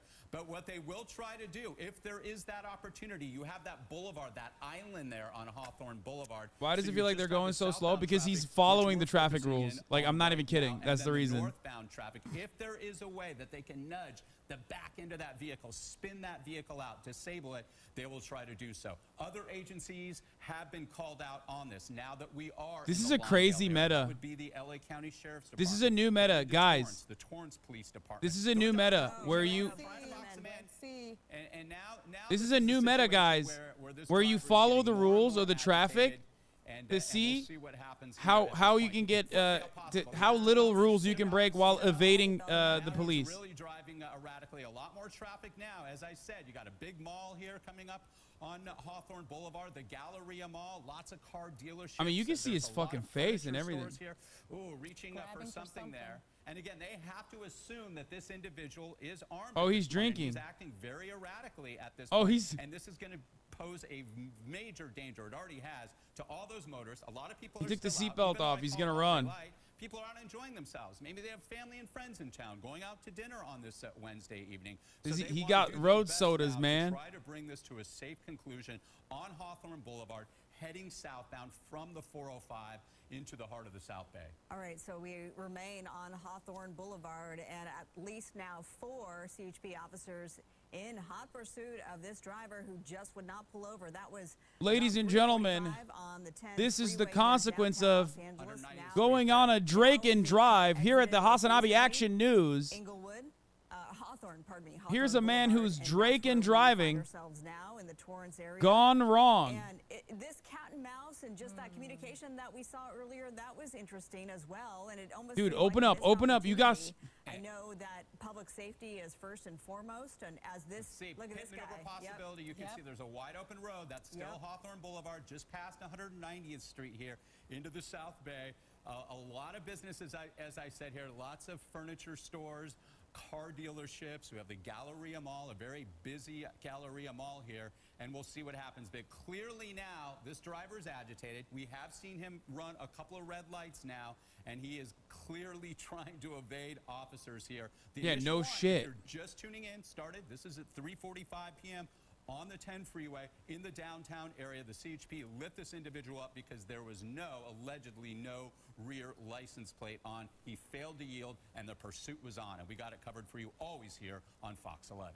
And yeah, Rick, as you mentioned, this driver is really starting to drive more erratically, but you can see the officer doing everything that they can to make sure that they do not lose sight of this vehicle, especially as they get to a busier traffic area. We're starting to see more cars, and as you said, this driver is now running a few red lights. We could possibly see the driver decide to take a run for it at any point because the driver did take their Dude, seatbelt off here. the news anchors are like, a cop should kill them. They're driving through he's driving through red lights now. It's time to do a murder, please. Yield from the driver. The officers believe that there was an issue or that they did not have a back driver's plate on the vehicle here. We're zooming in closer. Again, I just want to point out, the reason why this started is because he just didn't have a rear license plate. But has been driving really erratically, right, Rick? In Torrance, the heart of Torrance, that's right. Definitely we saw more agitation with this driver of the last several minutes once this pursuit did enter Hawthorne Boulevard in Torrance now. So the Torrance Police Department has been made aware of this pursuit. They will help out with the California Highway Patrol, but the CHP, the lead agency, because this pursuit started on Interstate 10, on the 10 freeway in downtown Los Angeles. You can see the speeds are picking up. Our Extreme Nav system on it, over 40 miles an hour. I don't see a good opportunity, at least at this point, because of the traffic here, unless they're trying to stop the traffic up ahead. Veering to the left there, getting away from traffic to throw out a spike strip. That's a challenging thing to do on a day like this where you see all those other vehicles. Oh, It shit. endangers the officers and other individuals. Clearly now trying to do whatever they can, as they were on the freeways as well. Oh, Don't get he's me cooking wrong, now. But now definitely high rates of speed, running through stop signs, driving erratically, recklessly, in and out of backed up traffic there. Yeah, needled his way through that red light there just fine, no problems. Made it look easy, in fact. And I am really struck by the driver's demeanor. Looks to be a young male, one arm up, sort of cruising along, doesn't appear to be nervous or anxious. That is Even true. Driving agitated He's kind of as well, trying to get badass through and around when things got a little dicey for him. Doesn't appear to have significant, there's no damage to the body of this vehicle, but we have pointed out that that rear back window appears to be broken out. We don't know how that happened. That may have happened prior to the pursuit beginning, as Coco just pointed out. This is all because of the lack of license plates on this particular vehicle. Make and model, still we're working to figure that one out. But CHP here tailing this driver in the heart of Torrance, as Rick pointed out, Hawthorne Boulevard. And it's been going on for almost an hour now, Rick. Yeah, that's right. And now by Del Amo Mall, another very busy mall there on Hawthorne Boulevard. And they've been staying, this individual, I should say, has been staying clear of any other street except Hawthorne Boulevard, weaving their way on the right there. Oh, shit. Oh, shit. Making a left turn against traffic. They're so I have to pee dangerous. so fucking bad, dude. And I'm worried that shit's going to get spicy, and I'm holding it in. I'm going to run real quick to do a pee. I'll be back. Lit up for as well. But the bottom line is this is getting more and more dangerous, staying southbound on Hawthorne Boulevard, which essentially would take this pursuit up towards the Palos Verdes Peninsula. We're still in Torrance at this time, just passing Del Amo Mall here, heading down towards Pacific Coast Highway. If they have any opportunity to pit this individual, the pursuit intervention technique, to spin this vehicle out to bring it to an end, they will do it. I know the Torrance Police Department will be involved in this as well. They want this guy off the streets. They don't want those pedestrians that we just saw to be endangered. We don't want anybody, any innocent people driving on this holiday Wednesday evening as the sun starts to set here in Southern California being endangered. And we don't want officers either to be harmed in any way. CHP still lead there. You can see it there, Marla and Coco. Southbound on Hawthorne Boulevard, heading down towards South Torrance, then into the Palos Verdes Peninsula, towards Lomita, Harbor City. We'll see what happens from here. Yeah, Rick, as you mentioned, with those two pedestrians, it was almost a very close call there. So really the urgency is growing to really stop this driver. You can see that the CHP cruiser appeared to, pick up some speed there to try to make sure that it's funny when he's like escaping cops, but there are people next to him that are going faster than he is. In any way possible, because you're getting into busier areas with more cars. We'll probably see more pedestrians as well, and it's going to be very important to stop this driver. Especially as we consider the time of day. We're nearing sunset. Right. We know it gets dark very early. It's a good thing it's not raining. That makes it even dicier. But yes, that sun will set relatively soon. And what? Uh-oh. All right, we lost audio with the bird. Hello? This is Action 5 News. The driver is in hot pursuit. What?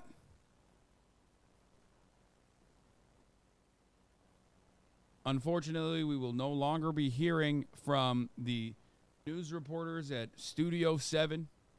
That's right. Ladies and gentlemen, we are watching this hot pursuit. You have to pull over. You must yield. And the longer this goes and the more dangerous it gets, if it does get any more dangerous, they're going to have to resort to more intense tactics. You can see some bystanders here now aware of this pursuit, streaming it on ABC7 and now posting on social media. You saw them photographing and taking videos at that intersection there through another red light. I think that's the third red light by my count. And if he continues blowing through these residential red lights, that's obviously unsafe, but there's not a whole lot of cars or pedestrians out in general, but it's certainly going to increase the pressure on law enforcement. Exactly what you're talking about. We're giving them more spectators. All three people at the same always good time. For an extra few likes and a few more followers if you're in the right place at the right time, but certainly do so from a distance. And you Bitch, what do you mean? That's what you guys are doing here in the news. Stopping for this red light. That's good. And California Highway Patrol now behind him. Maybe they'll come around his left flank once again. This time it looks like they're keeping a little bit more of a distance. And Rob, if you could just widen out just 1 second, I want to see back on the 405, there were about 6 units. That has now decreased to 4 units on the ground. You see that SUV, 3 other Chargers, and the helicopter still overhead here as he encounters a red light at Hawthorne Boulevard and PCH. He could go through PCH here. He's just about a mile from the beach, and eventually he will have to make a turn. But right now he is actually obeying this red light, which will turn green here right now. Bro, he's got one hand on the wheel and the other on his it is now, phone. 4:30 in the afternoon. Oh my God, he's not watching the Hassan Ever broadcast. Don't do it. Cover this pursuit that has been on Hawthorne Boulevard for quite some time, heading towards Redondo Beach. This suspect, not particularly dangerous, although he is starting to run red lights there. You can see the vehicle he's in, some sort of a Nissan, an older model.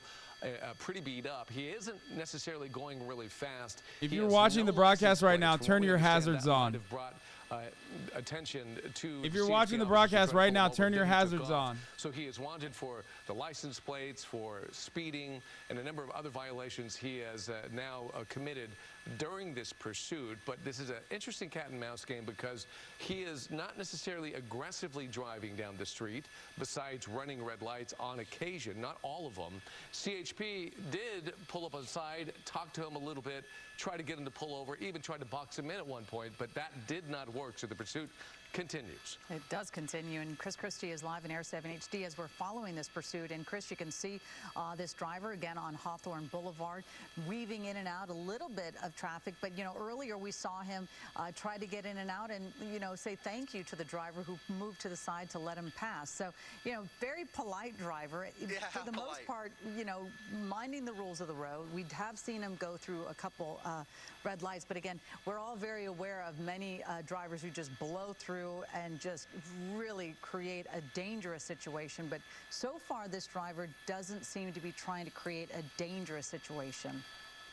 That's right. Weaving a little bit out, trying to put a little distance between him and that primary unit when he has a chance. He's just passing Crenshaw Boulevard. We're on the edge, by the way, to help you get your bearings. We're kind of on the edge of Torrance, either in Torrance's jurisdiction or Rancho Palos Verdes. I can't tell you exactly, but he is continuing down Hawthorne Boulevard.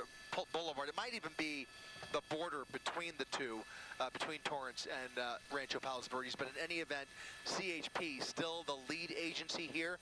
When California Highway Patrol is in pursuit, they are almost always the solo agency involved. It is their party unless they make a call that they need some mutual aid from another agency here. But in this case, they seem to have a handle on it, and we'll see what they decide to do or how much steam this guy has left as he continues into the Rolling Hills area.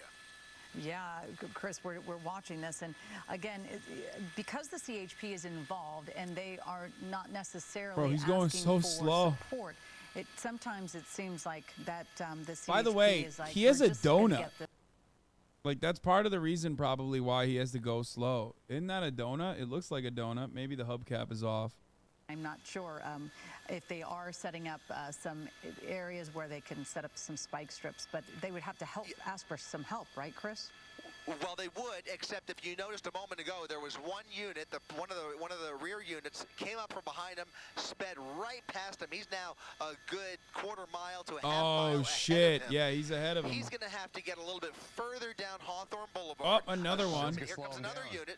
Another unit trying to slow him down. Oh, he's going to juke him. That's going to give that, yeah, exactly right. You're exactly right. Slowing them down, giving that other charger the opportunity to set up for a spike strip. Juke him. These are, I can't stress enough, these are unconventional tactics. I can't remember the last time I saw a Southern California police officer try to actually slow a pursuit vehicle down by pulling in front like that, or even attempting to box in a pursuit suspect. But they obviously have made a determination that this driver is, you know, not enough of a threat that he's going to, you know, pose a bigger risk already. But it looks like they just have not had a chance to set up for that spike strip. He's just going too fast at this point.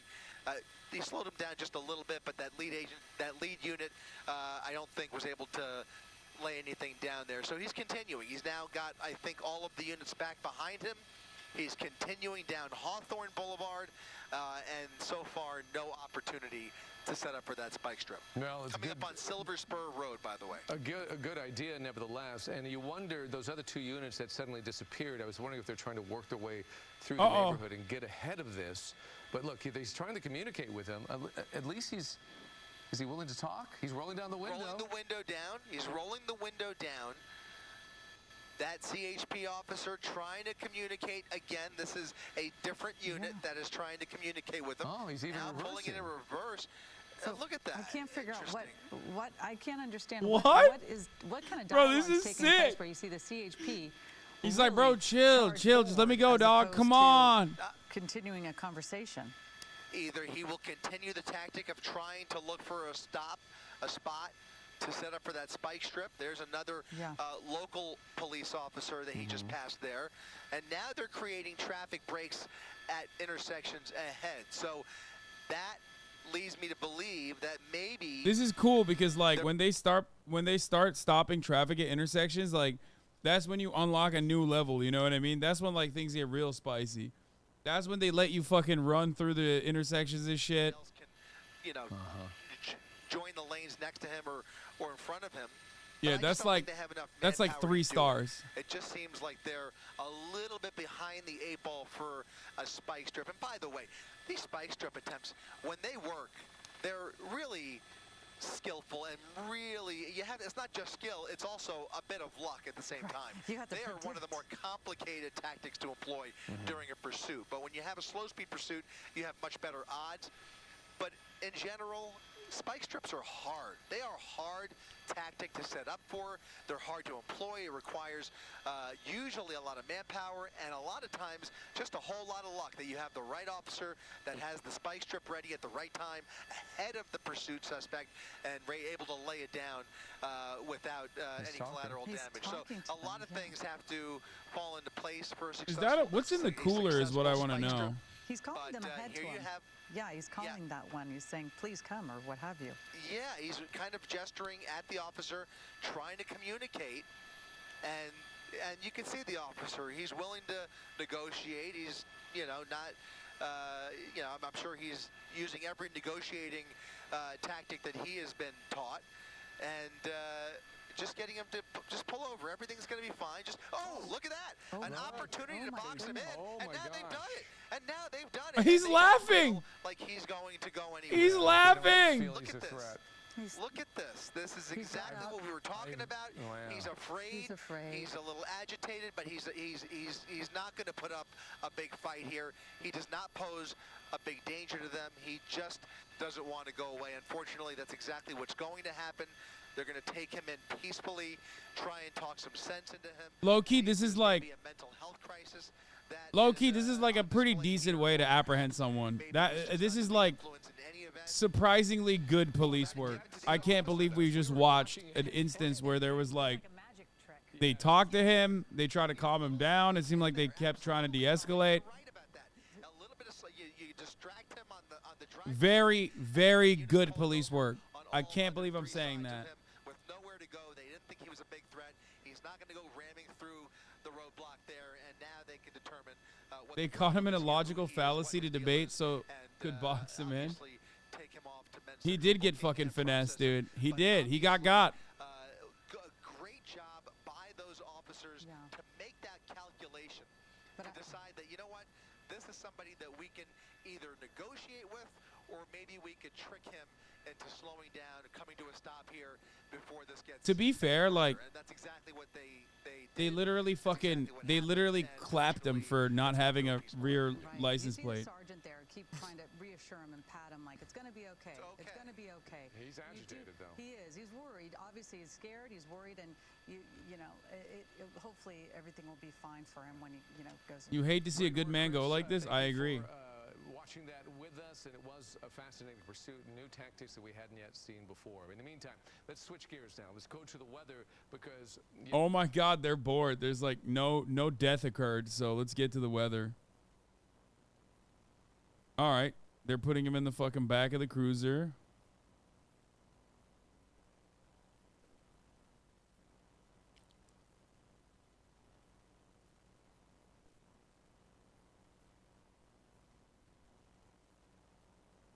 Anti-woman and pro-cop. I'm amazed they call you leftist. I mean, it could be a number of different things. He could be an undocumented immigrant who's like afraid of getting pulled over by cops. But like even then, that was. It could be an episode.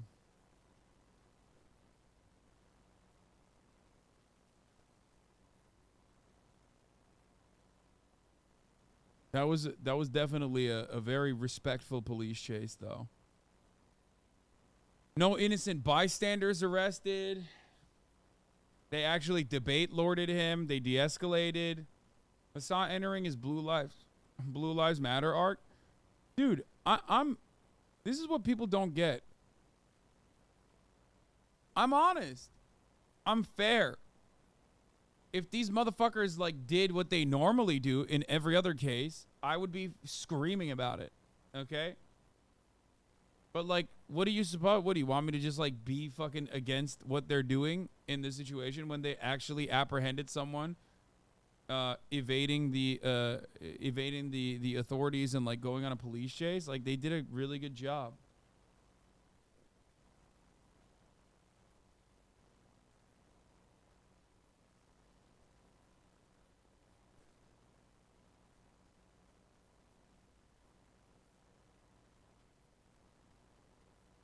Every other case, terrible narrative. Man, shut up. See, this is the type of motherfucker who wants me to glaze cops like at any opportunity I have. Like, yeah, bro, we've seen enough of these, okay? Get the fuck out of here.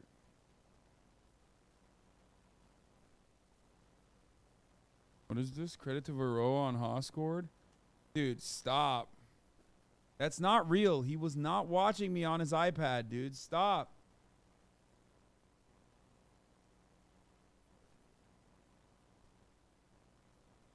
Please stop with this narrative.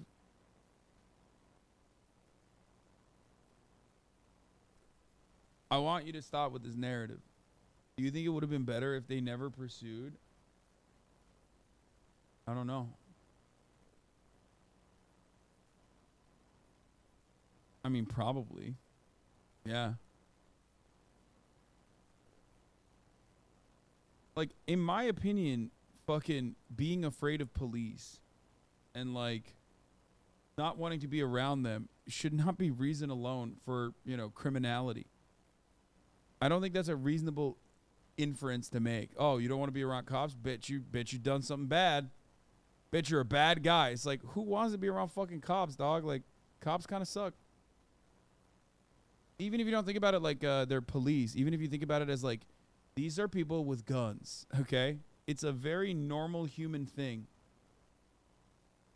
to want to not be around them. They didn't even put him in the back, by the way. They put him in the front. They're having a conversation with him. This is good police work, dude. This is literally what you expect from cops. They're behaving. They think they're in Europe right now, bro. What is this? Try to check Twitter. I heard Twitter is broken.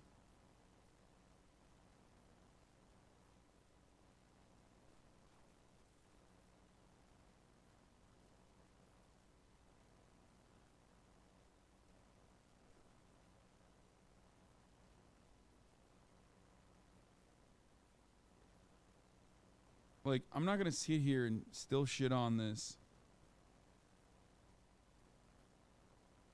I'm not going to sit here and still shit on this when they're, like, doing a good job.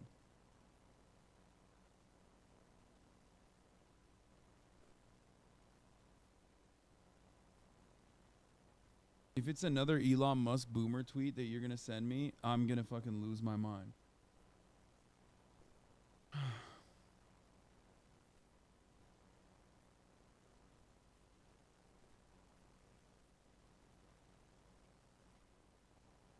There's a chance they still blast him. What the fuck are you talking about? They moved the car away from the street. They literally are not even putting him in the back of the fucking car. They seated him in the front of this car. As an audit the auditor guy, I will be fair and balanced and tell you that this is the correct thing.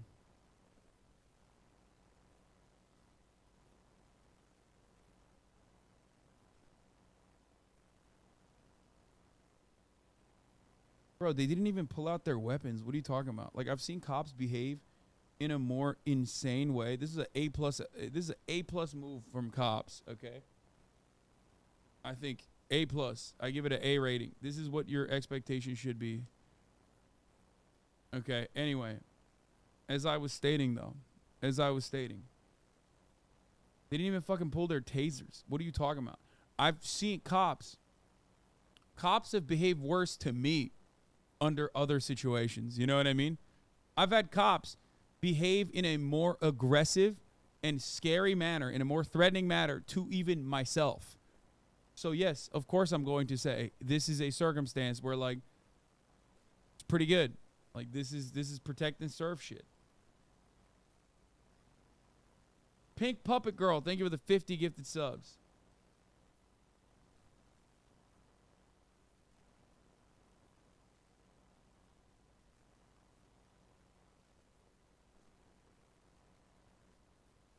Yeah, they talked to him even though he was in the car. They de-escalated. They did a good job. Actually did a good job.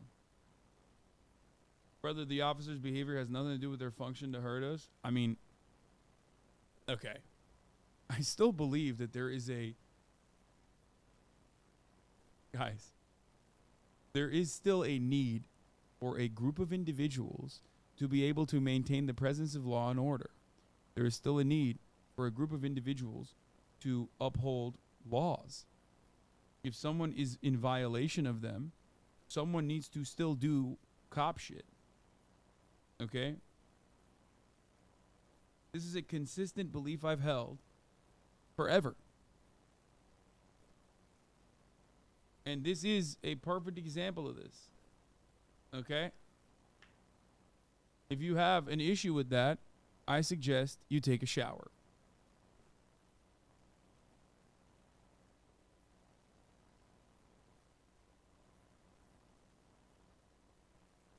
Okay?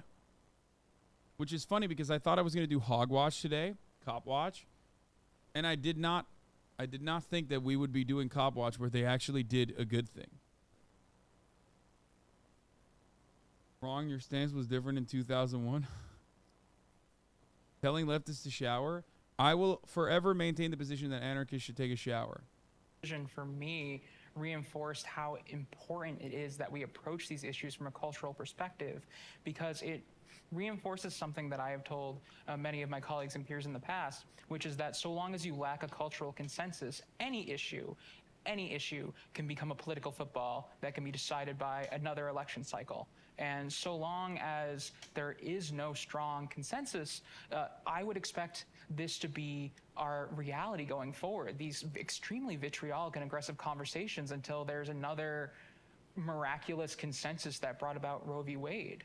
But what it more or less reinforced for me is that we're going. There is strong consensus, though, that like abortion should not be undermined. Abortion rights should not be undermined.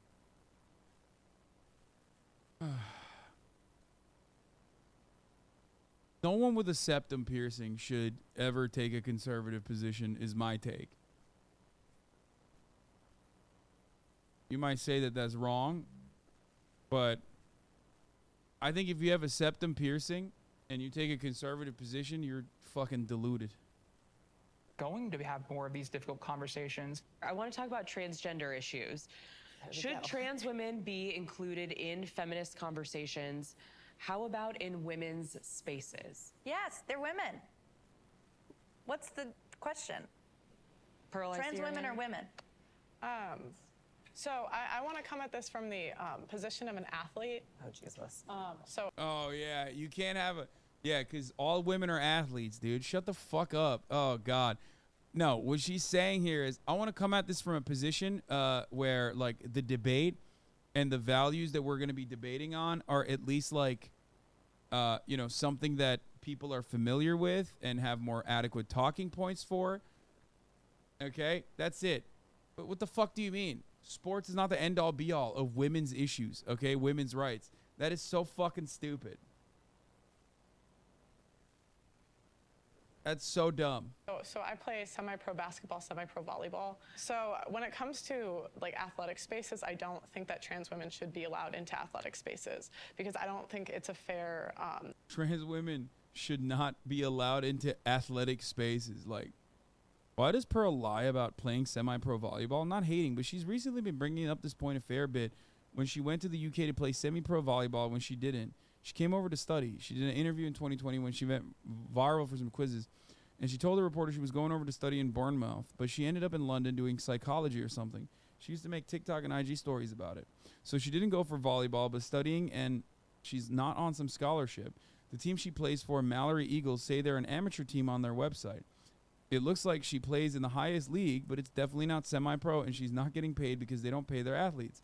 I think the team is linked to her college because UEL, university, is East London, but they have their own volleyball team, not Mallory Eagles. And anyway, college sport isn't a big deal over there compared to the States.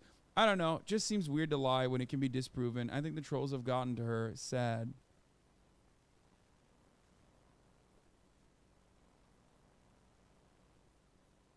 This guy is like looking for integrity in her propagandist. Can you explain this, please? What? Dude, I wasn't there. I'm not a cop. What the fuck?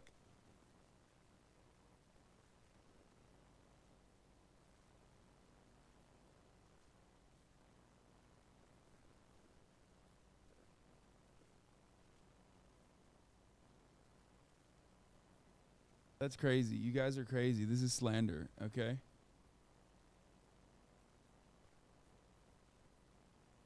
At least my head looks proportional, though. So I'll take it. This is him. What makes Pearl attractive to me is that she's so feminine. Even though she's argumentative, lol, sometimes, but that's necessary for her. She delicate, feminine, smiles a lot, has a good vibe, good appearance, nice hair, beautiful smile, etc.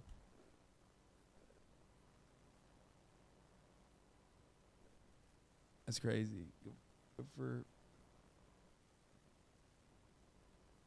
Good for the pearly heads, I guess. I mean, simping is free. You know what I mean? Like, you can just do it for anybody. You know what I'm saying? So it's crazy to, like, choose that as your target. This dude is 100% Brazilian. What?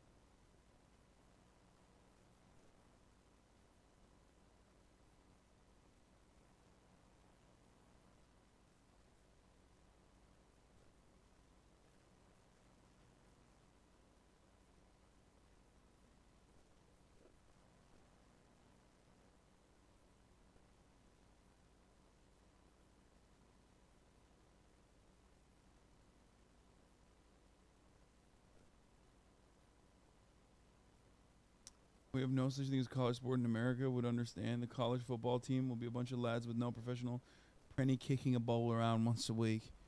Is that right, lad? No such thing as a college football team. No college footy here, lads. We don't fucking do it like that, lads. I think as female athletes, we work so incredibly hard for the little opportunity there is in women's sports. Would this be a barrier for you? There's no barrier. There's less opportunity in some industries. That's what a barrier is. There's less. It's not. No. It's based on the market. Okay. Hold on, guys. Okay. So again, we work very hard for the little opportunity there is in the space. Because we're not as entertaining as the men. Sorry, we're just not. And so it's like you're gonna take the little opportunity that we're given. And the problem is— Hold up, let her cook. We can't compete. We can't. Like, she said we're not as entertaining as the men. What the fuck? Dude, that's such a funny thing to say. It's just like, how are you gonna sit there and be like, I don't hate women, and then just say some dumb shit like that? Again, why should I, as a man, a superior being, listen to you, a woman, an inferior being, if that is the world, if that is the dichotomy that you are presenting, if that is how you view the world, make this make sense. I don't understand it. Make this make sense.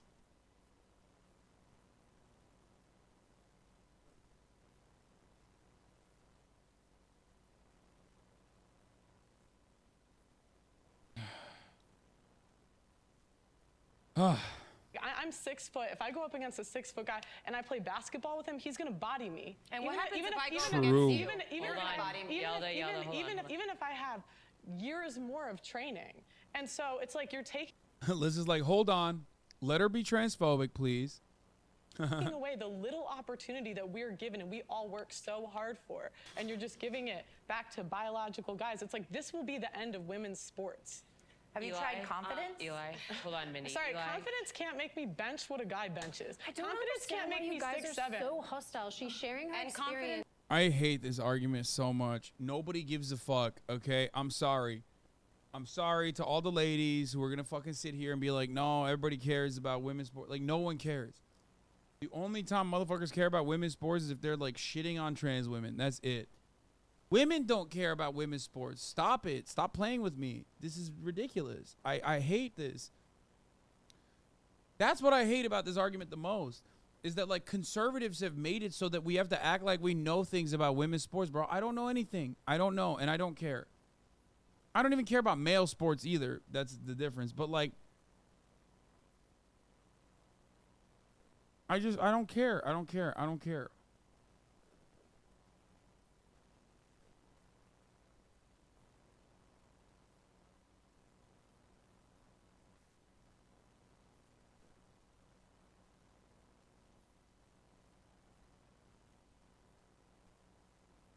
in a specific No, she's field. sharing And trans I'd have to misogyny. go. No, she's not.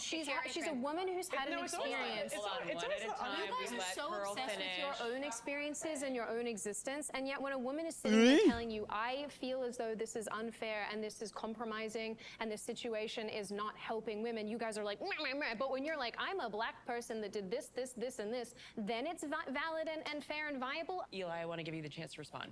So this is basically a joke of a talking point. Everyone has biological advantages in sports. How tall are you? 5'11" and a half. I'm tall. I'm 5'8". I am a trans woman. You would crush me. You would absolutely crush bone me. density, wrist strength, muscle density. You can't switch those. That's so funny. Yeah, what are you saying, that you wouldn't be able to crush her? Like, what the fuck? Bro, Pearly could crush like cis men, okay? If she went up against Ben Shapiro, she would literally crush Ben Shapiro. Okay? There you go. Perfect example. What are you going to sit there and tower over this trans woman and be like, no, actually, you'd beat my ass because you're a trans woman? Like, really? That's what you're going to say here? We got eyes, motherfucker.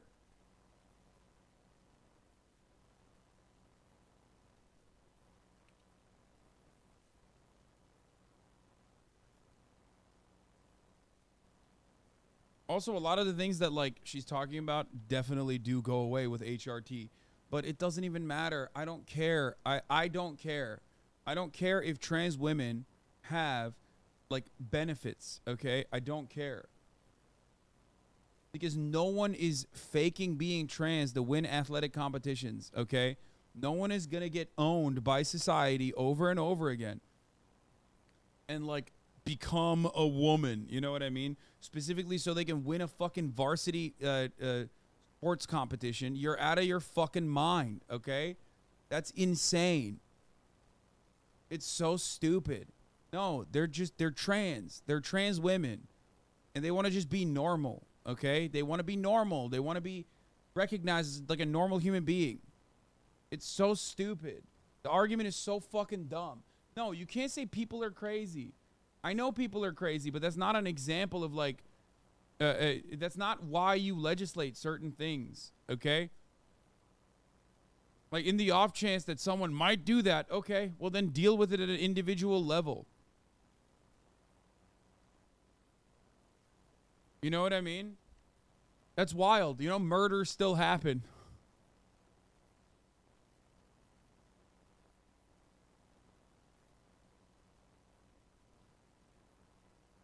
Trans women who happen to be athletes and then transition shouldn't have to give up their passions because someone goes, your body isn't what I expected. Like, ultimately, the way I see it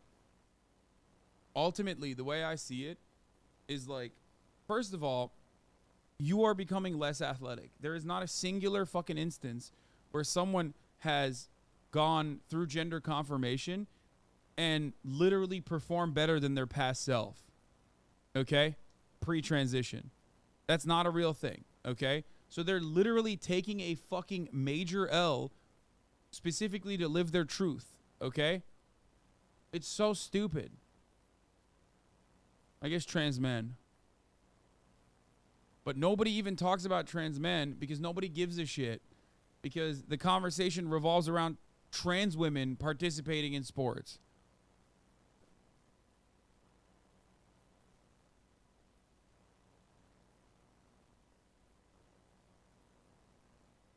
He literally banned a biological woman from running because she had too much testosterone, of course.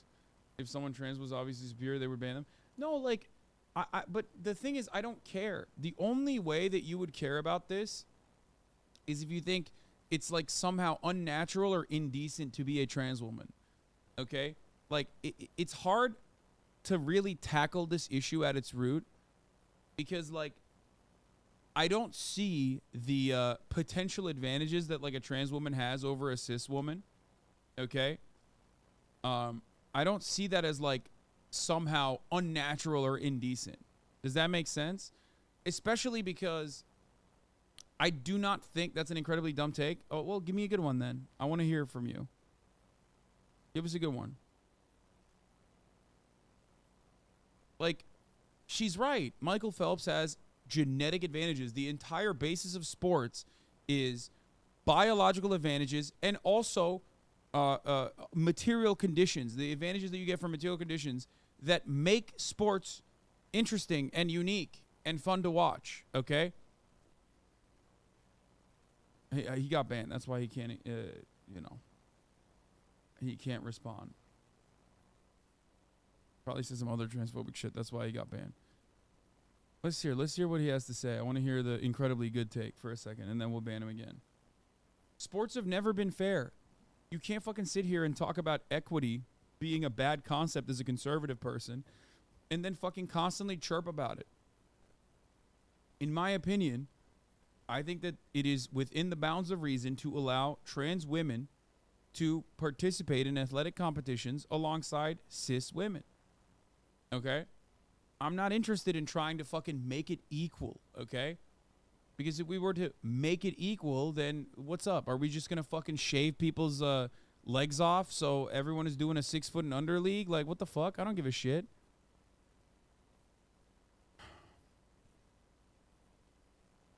But that's the difference because, like, I personally don't think that there is anything, like, unnatural or indecent about the trans existence. I don't. And it took a lot of time for me to get to that position, like, I'll admit, okay? So I'm a little bit more understanding than the average, obviously the average trans person for obvious reasons because of my position as being a cishet man, right? But like, that's how this works. I just don't give. That's the reason why I don't give a shit because I don't think that like trans women are somehow turning trans specifically to win varsity sports. Like that's insane. Okay? I don't think that that's a real concept.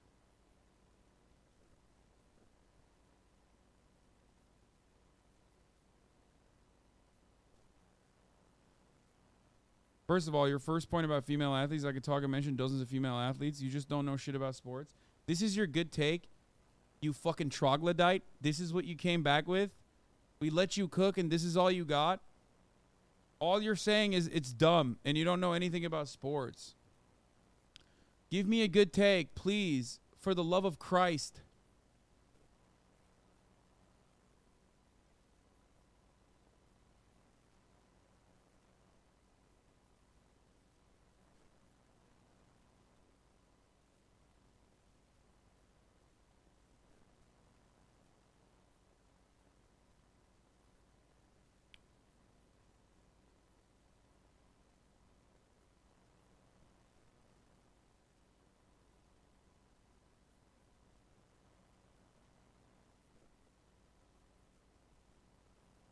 You didn't cook shit.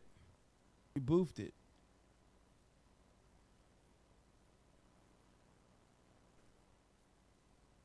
I don't care if he can list a dozen female athletes. That doesn't fucking reinforce his point. When I say I don't care, okay, he doesn't all of a sudden magically become like a better person in this conversation.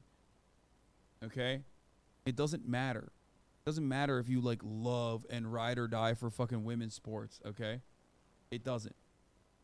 Because when I say I don't care, it's a two-pronged I don't care. One, I don't care because I don't watch, and no one does really. There's enough fucking evidence to suggest that.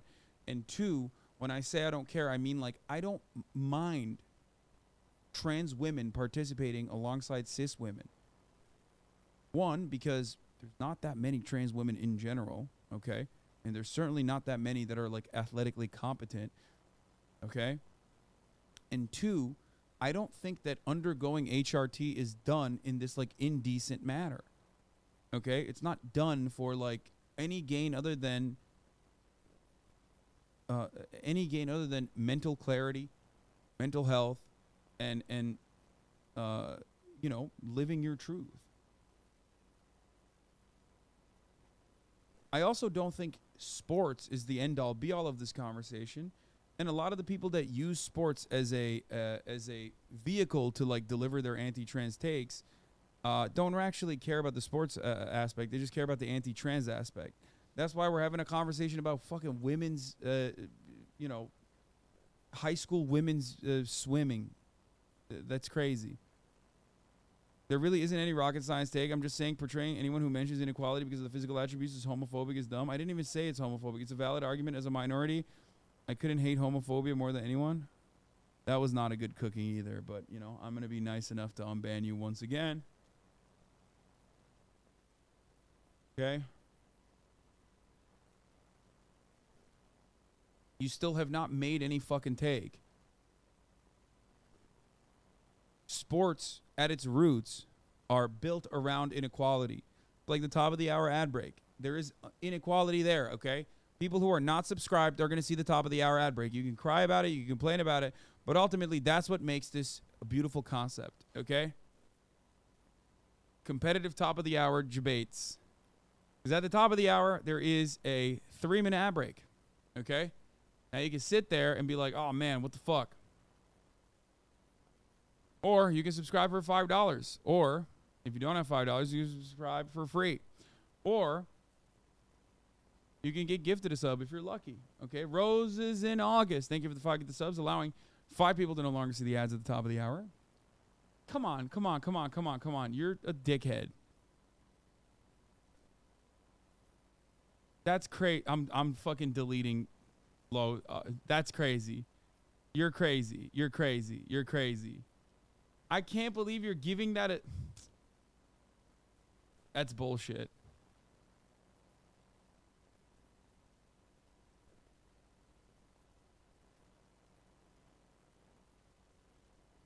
Why do people jump to sports justifications about their transphobia? Because it's like the most acceptable way to make that argument. Anyway, Jevine, thank you for the 10 gift subs, allowing 10 people to no longer see the ads. Here's the 3-minute ad break now.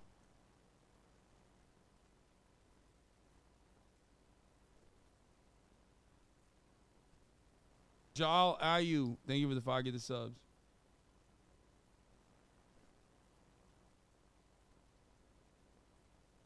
We're 81, thank you for the 5 get the subs.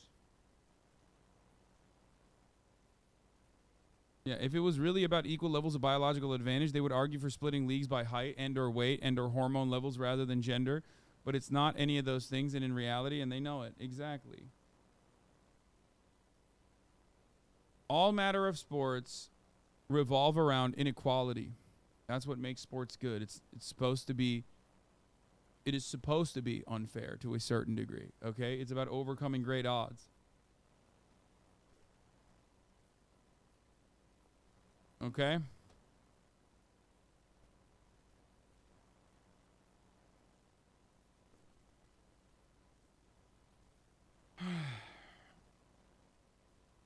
$6.11? That's dumb. That's dumb.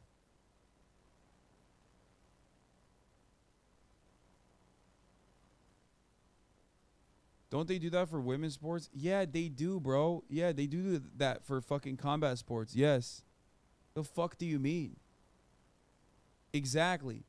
It's not like they're letting a woman that's 200 pounds, like a trans woman that's 200 pounds, fight against a cis woman that's 100 pounds. The fuck are you talking about?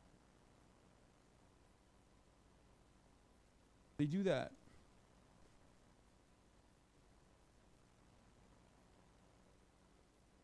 No, the sports is fair. The difference between participants isn't. Exactly.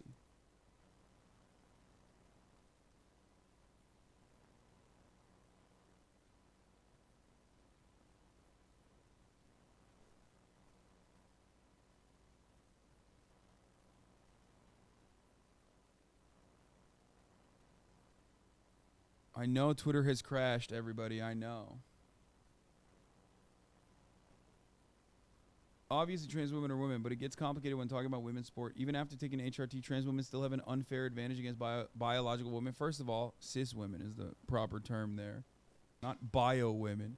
And secondly, yeah, it doesn't matter though, because you have to either assume that like there's something indecent there about trans women and the way that they exist, or you don't. Okay? That's it.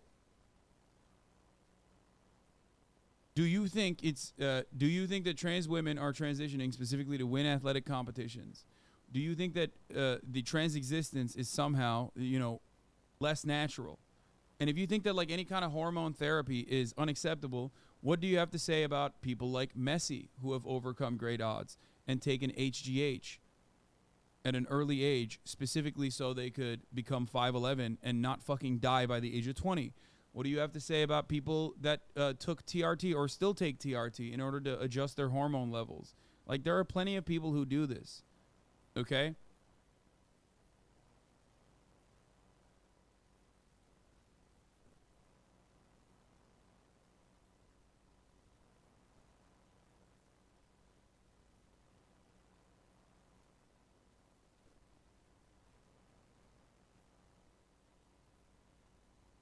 It's just an excuse. I think people are just looking for an excuse for like traffic transphobic takes.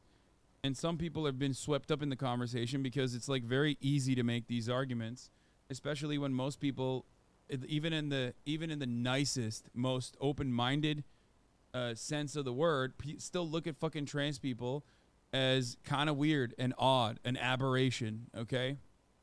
That is the unfortunate reality. So until that changes, people are not going to be able to see the things that I'm stating. Okay? That's it.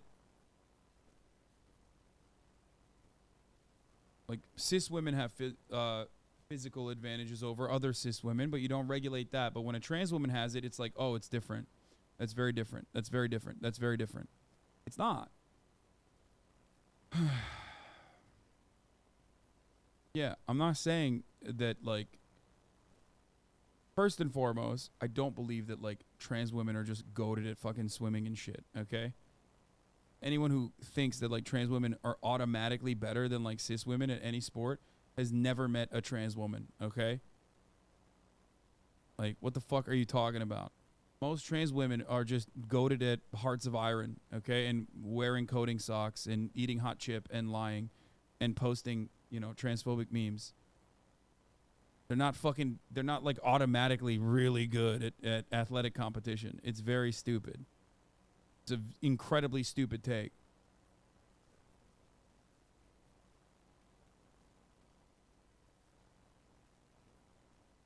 It's just dumb. And that's precisely why you don't see trans women dominating in every field. You see them actually losing quite a bit, but you don't ever hear about them losing because that's not the argument. The argument is when they win, it's like somehow indecent and bad and wrong. Okay? There's like 10 of them, and every now and then one of them actually performs well, and then it's like, oh my God, all hell breaks loose. It's crazy. Not about the average trans women. That's the point. What do you mean?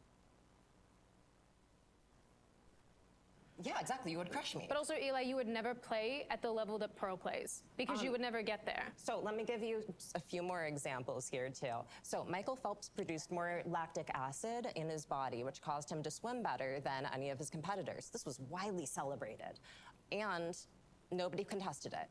Now, this is a performance-enhancing hormone.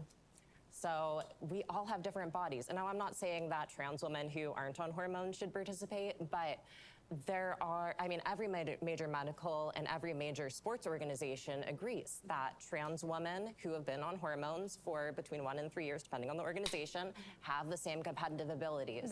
The study that you're referencing had like 7. She meant less lactic acid, not more. More lactic acid would be bad. Less lactic acid is what helped them feel less pain. People participated. That's misinformation, by the way. I'm referencing several different studies. Ooh, that, by the way, she fucking cooked her. That was really good. Notice how when you have a really good take, they just fucking crumble under that pressure so quickly and resort to like ridiculous fucking counters. 7 people participated. That's misinformation, by the way. I'm referencing several different studies. I'm a trans woman and a researcher. It's getting personal. I don't want it to be personal. A lot of us live in this space where we're told that our opinions don't count because they're not the right kind of opinions, and we're constantly shouted over. Yeah, look. Now she's the victim. Shut the fuck up, you fucking baby. You fucking bitch-ass baby. You fucking crybaby. Me. We're being shouted over. It's like, what? You just got fucking owned, and you had no counter. So then you have to turn around and be like, look at us, we're getting shouted. Like, dude, you've been fucking running. You've been running the gamut, okay? You've been running train this entire fucking time alongside Pearly. And the moment that you get countered out the wazoo, you're like, yeah, it's so fucked up. Dumbass. Listen, if you can't take the heat, get the fuck out of the kitchen, okay? Or in your case, go back to the kitchen, I guess, if that's the fucking world you want to live in. Shut the fuck up, though. That's crazy. And talked over, regardless of what we look like, because there's one group in society that basically takes precedence, and it's frustrating. So yeah, of course, it's... She just moved the... We are no longer having a conversation about trans athletes. Look how quickly she fucking ran away from that.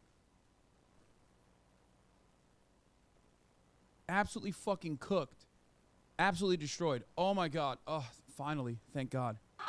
It's frustrating because when we try to talk about it, we get shouted down, we get told to be quiet, we get spoken down. Bro, this is literally a debate. Shut the fuck up. Like you've been running the debate the entire time. You've been dominating the conversation the entire time. Shut the fuck up. Be a fucking normal person, be a goddamn adult, and respond adequately to the counters. Too as well. Okay, Oh, me, my fifis, I'm not allowed to have an opinion. It's like, shut up. Your opinion is fucking dumb. It's not only bigoted, it's not only fucking, like actively trying to undermine trans existence, okay, in contemporary society where trans people are already getting fucking owned nonstop.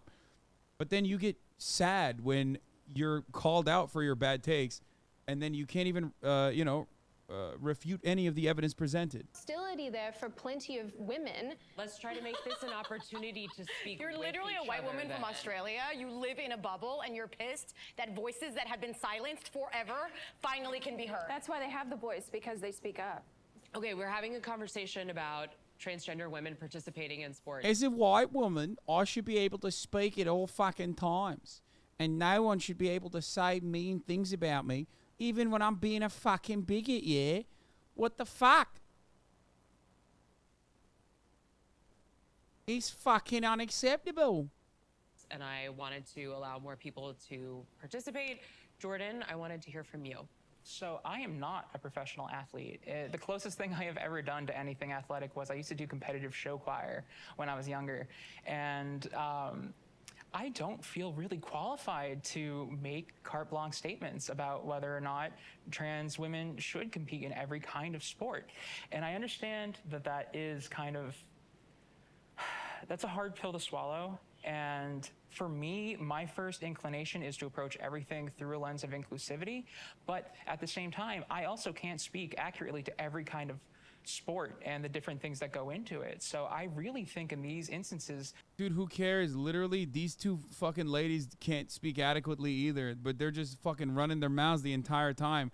God, I hate centrists so much. It's just like, oh, I can't talk about this. I have no perspective on this. Like, you're so dumb. Then shut the fuck up. Shut up then. Never mind. The decisions are best left up to the professional governing bodies that dictate these particular sports. I just feel like in places, as an ally, in places where there's no understanding, we can just respect and not really, like, our opinions don't fucking matter. By the way, the governing bodies already have no issue with trans athletes competing. So I guess technically she's pro-trans athletes competing because the governing bodies have created rules and restrictions around hormone levels and whatnot. But ultimately, trans people do compete.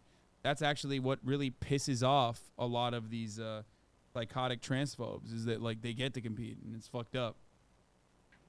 Eli, I saw you nodding your head over there. Several times.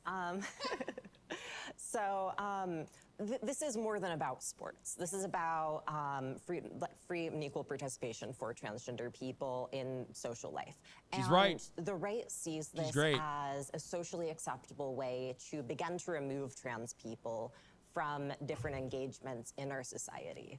So it does just start with sports or bathrooms or locker rooms, something that they find is more acceptable. And then at this point, they started to move into education, getting trans teachers fired, banning trans books. This is a route that is very effective because it's seen as more acceptable. But it's also overlooking a lot of major details. Like, I mean, do y'all know how many trans women have won national titles? One too many. One. Leah Thomas is the only one. One too many. If one too many? She said one too many. That's psychotic, bro. Again, don't do this. Don't do this. I wouldn't be talking this much shit if the trans woman next to me is more gender conforming than myself as a cis woman to the unrealistic and weird expectations of gender expression that you yourself are upholding. Calm the fuck down, Pearl. What the fuck? Why are you doing this? It is so strange when you look the way you do. That's crazy.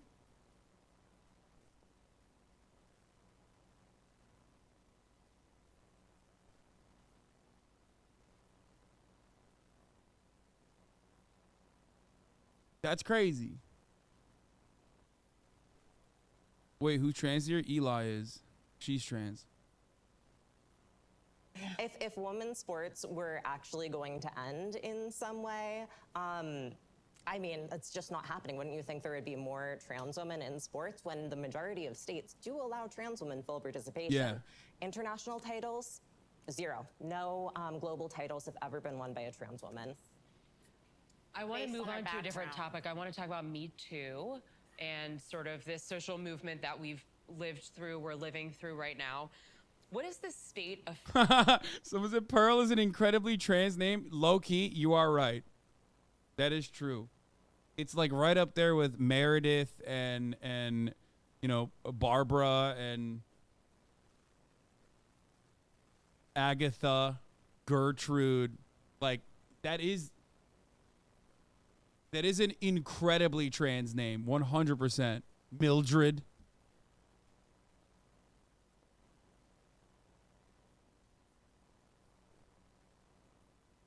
feminism sort of in this post-Me Too era? We're in post-Me Too? All right. Tell me. Sorry, I got distracted by the Me Too part. So I was like, we're in post-Me Too? Wow, like, no one's getting, like, sexually harassed anymore. Like, We did it, guys. We solved the problem. I want that world. No, I think obviously the state of feminism is very much reflected right in this room. But Me Too for me, right, in a particular context, means something for different people. It's a different experience for different people. In my culture and in my community, we're still working through that. There is no post-Me Too, right? We're still working through how do we have these tough conversations? How do we teach not just, you know, women, but everyone about consent? What does consent look like? What does that look like in our community? What does that not look like, right? All those things that I think it's still very complicated. But I think it starts at the level of community, right? Of like, how do we have these? By the way, I want to go back to something really quickly and talk about the trans part of this conversation. Notice how Eli, who does this as a researcher, okay, was so easily able to just fucking boop, shut them the fuck up. Whereas all these other talking points, especially when it's not in their, when they're like normal women that aren't in fucking media, okay, were met with a barrage of weird talking points, like right-wing talking points that these people are fucking like very good at just like quickly disseminating. That was the only instance throughout this entire process where I saw the conservative shitheads, the two media conservative shitheads shut the fuck up. And as soon as they got countered, they started fucking crying about being bullied. This is why I always say it's not for everybody. Like, these kinds of panels are really fucking annoying to conduct and put together when you put people who aren't like skilled orators or people who are just normal people against fucking conservative media people, okay? This isn't to say conservative media are smarter than the average person, and they certainly are not. They just know what talking points to use. Okay? They know what talking points to use.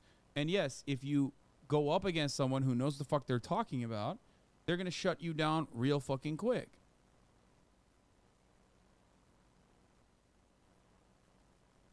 That's how it works. That's why I always say, like, you know, I'm not a debate lord. I don't like debates. Ultimately, everything that the conservative media demons said were wrong, right?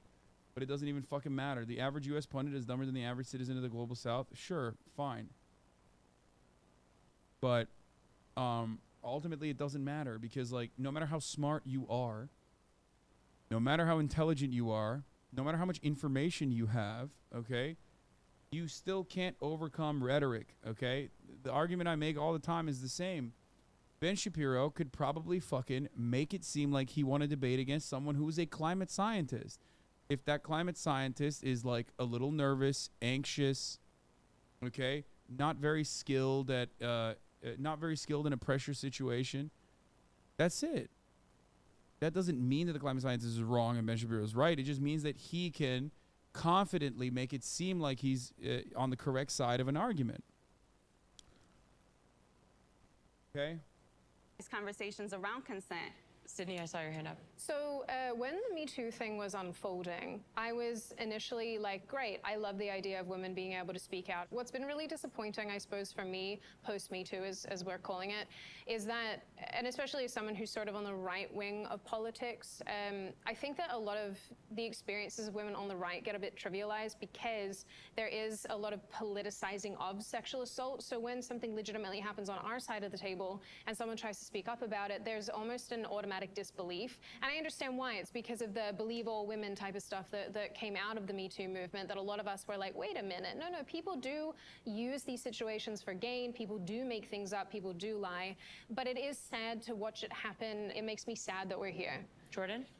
I feel like there'll never be a post-Me Too because at the heart of it, Me Too is just a phrase. The spirit of what Me Too represented will always be relevant, and that is that you are empowering individual women to advocate for themselves and speak out when they feel like they're being wrong. Ideally, you're just trying to be the most transparent and self-accountable person you can be, and you need to hit all of those fronts if you want it to last on a cultural level. How about beauty standards? We talked a little bit about this. This got brought up at the beginning. How does that tie into femininity?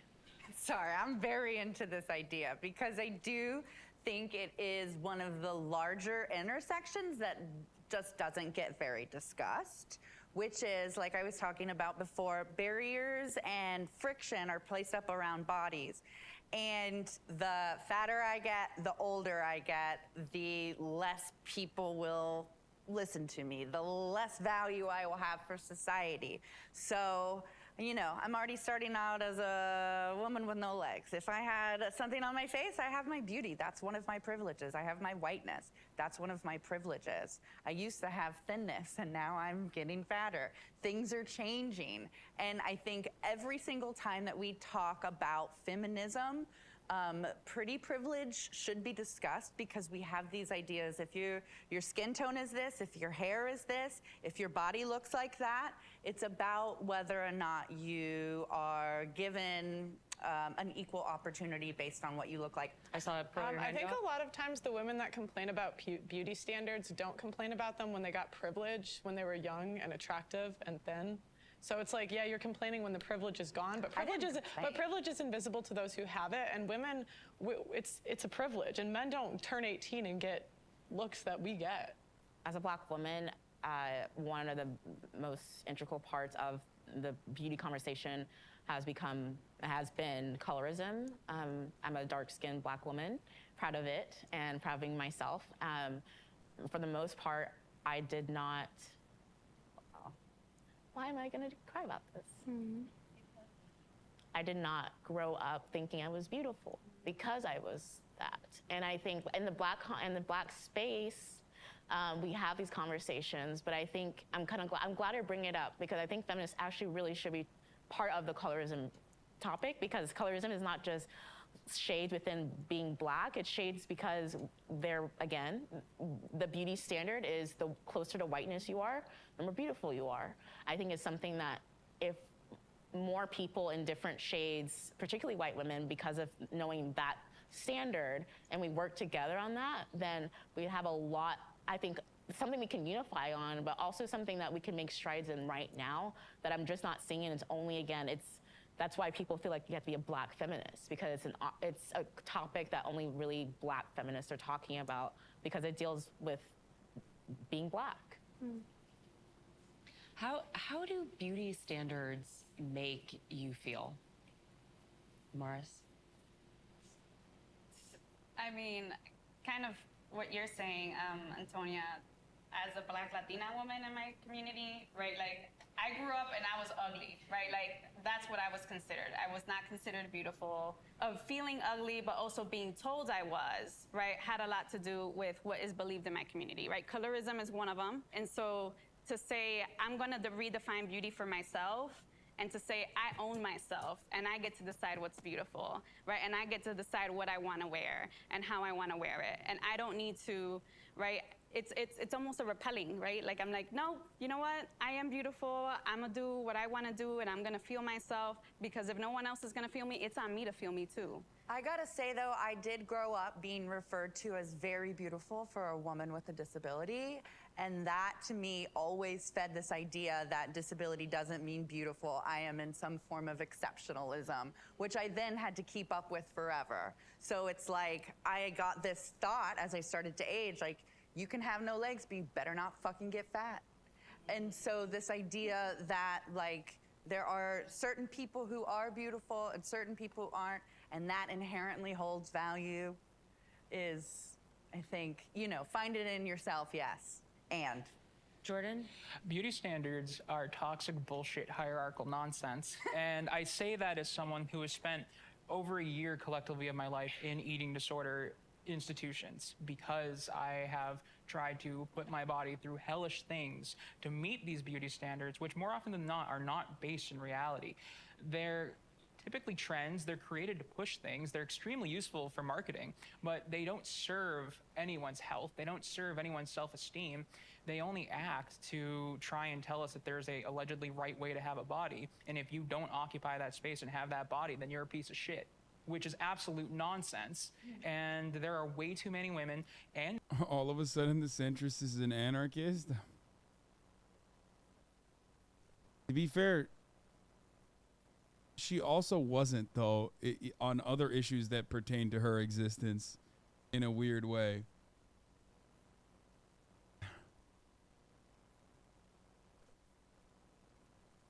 You can almost see Pearl thinking of the most heinous response. What's she gonna say, bro? I mean, come on. It would be wild for Pearl to talk about, like, fucking beauty standards being fucked up. I mean, beauty standards being good. Like, she can get away with being a pick-me girl, but I don't think she's gonna be able to get away with that one. You know what I mean? Holy fuck, dude. Jesus Christ. men in the world who end up doing terrible things to themselves because they fall into this trap of thinking that you have to be this way. And if you aren't this way, then there's something inherently wrong at your core, which is nonsense. You're perfect the way you are. That's literally the core of it. You are perfect the way you are. And anyone who tries to tell you otherwise is feeding into... she wants to chime in so bad, bro. Oh, God. And is just, they're not Come your on, friend cook or it up. looking out for you. Give it to us, Pearl. Oh, yeah. Pearl, give it to us. Yeah, I was going to say, yeah, beauty in the industry is exploitative, but also we have to remember a lot of the beauty standards are based around health, what's perceived as health, like symmetry. Dude, not true. What? No. Bro, the closer you are to traditional beauty standards, the more unhinged you get when beauty standards are brought up. I swear to God. Literally, always. It's crazy, dude. It's wild. No, that's not true at all. What the fuck?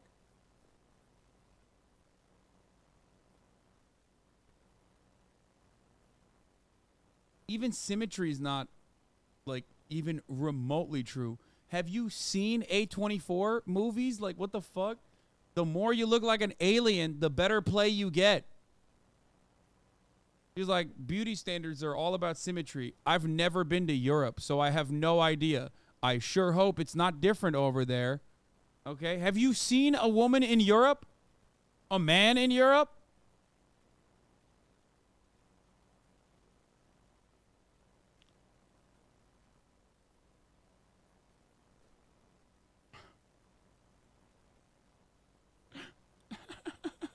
A24 actor Pepega.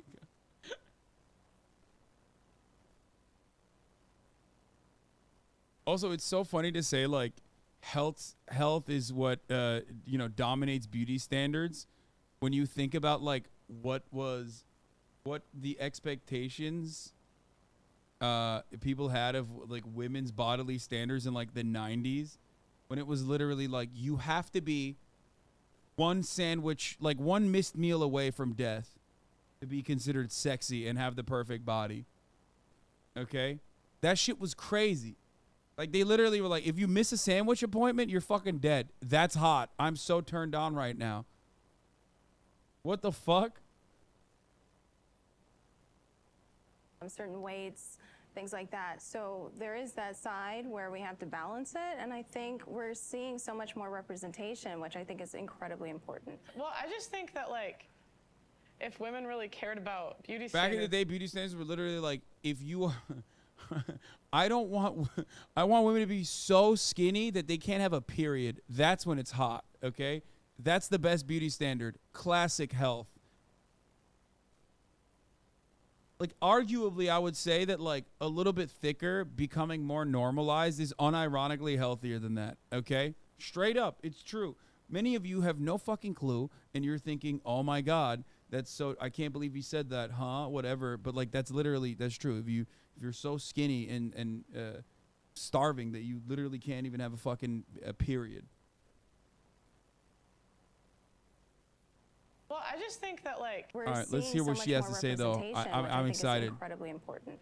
I'm going to assume, okay, are you ready? She's going to say something about fat women because, like, I guess that's the only way that she can, like, tackle this conversation as you know, she does have Michael Phelps's stature, so I assume she's going to be like, yeah, fat women, you know, it's just like she's going to say something like anti-fat shit. She has to play to something, you know what I mean? Well, I just think that, like, if women really cared about beauty standards, like, the obesity rate wouldn't be what it is. But what Let's about try you? to attain the beauty standards. I just think, like, some people... Oh, she fucking hit her with the, what do you mean? What do you mean beauty standards, Pearl? Yo! She got her good, dude! Yeah, what's up? Talk to us about fucking beauty standards, Pearl. People are more attractive, some people are less attractive, and that's just, you know. Oh, she's upset.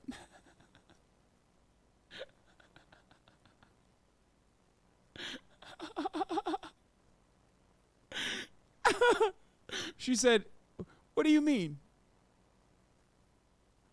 What about you with the beauty standards? Oh, no. See, that's the problem. That's the problem. That's the issue. When you fucking argue as a woman for misogyny, if you dick ride misogyny, people are going to be misogynistic to you. Like, if you dick ride weird fucking beauty standards, especially if you do not, especially if said standards are changeable and you want to make it seem like it's not changeable, even though it has changed throughout time, and you fucking don't even fit in those goddamn standards, why the fuck are you making that argument? It's so dumb. It's so stupid. Here, I mean, I want to watch that again. Look at her face as she fucking delivers that line. It's so good. Woo.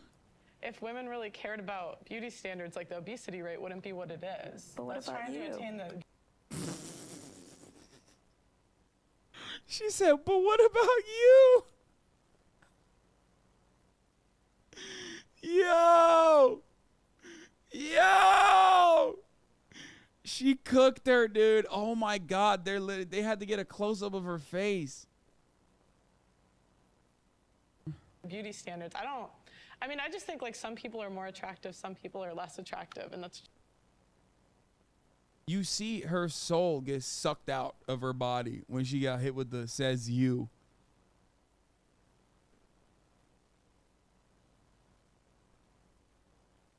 Oh. Oh. That's so good. It's good to see. She folded. Yep, 100%. Just, you know, what would I rate myself 1 to 10? Oh, we're not you rating. know, It's okay. That's what I mean. Oh, no. She said, you don't have to do that. We already know. Oh. Oh. Oh, she said, God don't like ugly. That's what she said. You don't have to twist it. You don't have to twist the knife. Oh, my God.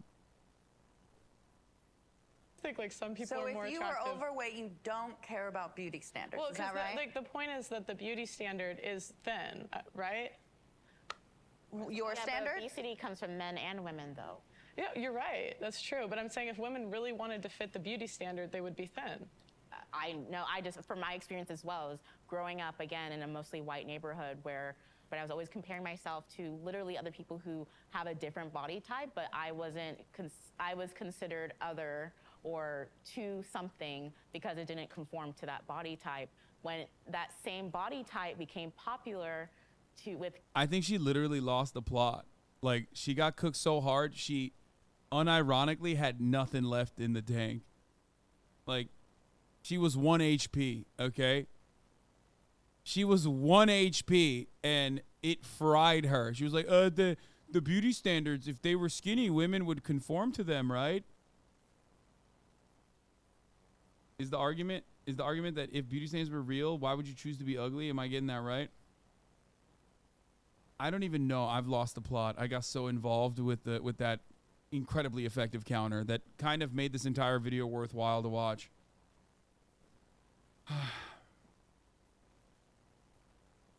Kim Kardashian and the Kardashians who are different, right, than me, let's just say, are different skin color, right? And there's a lot of animosity in a lot of, black communities of the fact that when it was on black skin, it was an issue, but when it was on Kim Kardashian and the Kardashians, it was $1 billion business. Yep.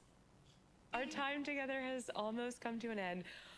We sort of started talking about feminism, big picture. We're gonna try again. Is feminism dead? I think feminism is alive, and I'm thankful to be a participant and believer of it. I would say, as far as the West goes, I think that feminism has been cannibalized by other movements like leftism, like transgenderism. So I think feminism is very much. Yeah, she's like, we need to go back to a right-wing feminism, like, the abolitionist movement, where black women were left behind. Like, is that what you mean? Like, what is a right-wing feminism? Like, it's been cannibalized by left-wing movements? Like, what the fuck does that mean? Movements like leftism, like transgenderism. So I think feminism is very much alive and well. I think it takes different forms depending on who you're talking to, and that's not necessarily a bad thing. And as I've defined in the beginning, for me, I use it as a lens. So I don't think I'll ever stop having it in my arsenal, if you will. It makes for a good vice panel. Okay, we're done. I appreciate everybody taking the time. I know this is... That was awful. What a fucking awful thing, dude. What an awful experience. Jesus fucking Christ. Just straight up, like, that gave me a headache, like a major headache. I covered that for 3 hours. We had a fucking pro-crime experience in between that. Eli wants to be on stream, please. What is this? What the fuck? What is happening with Twitter, bro? What is happening with Twitter? What is happening?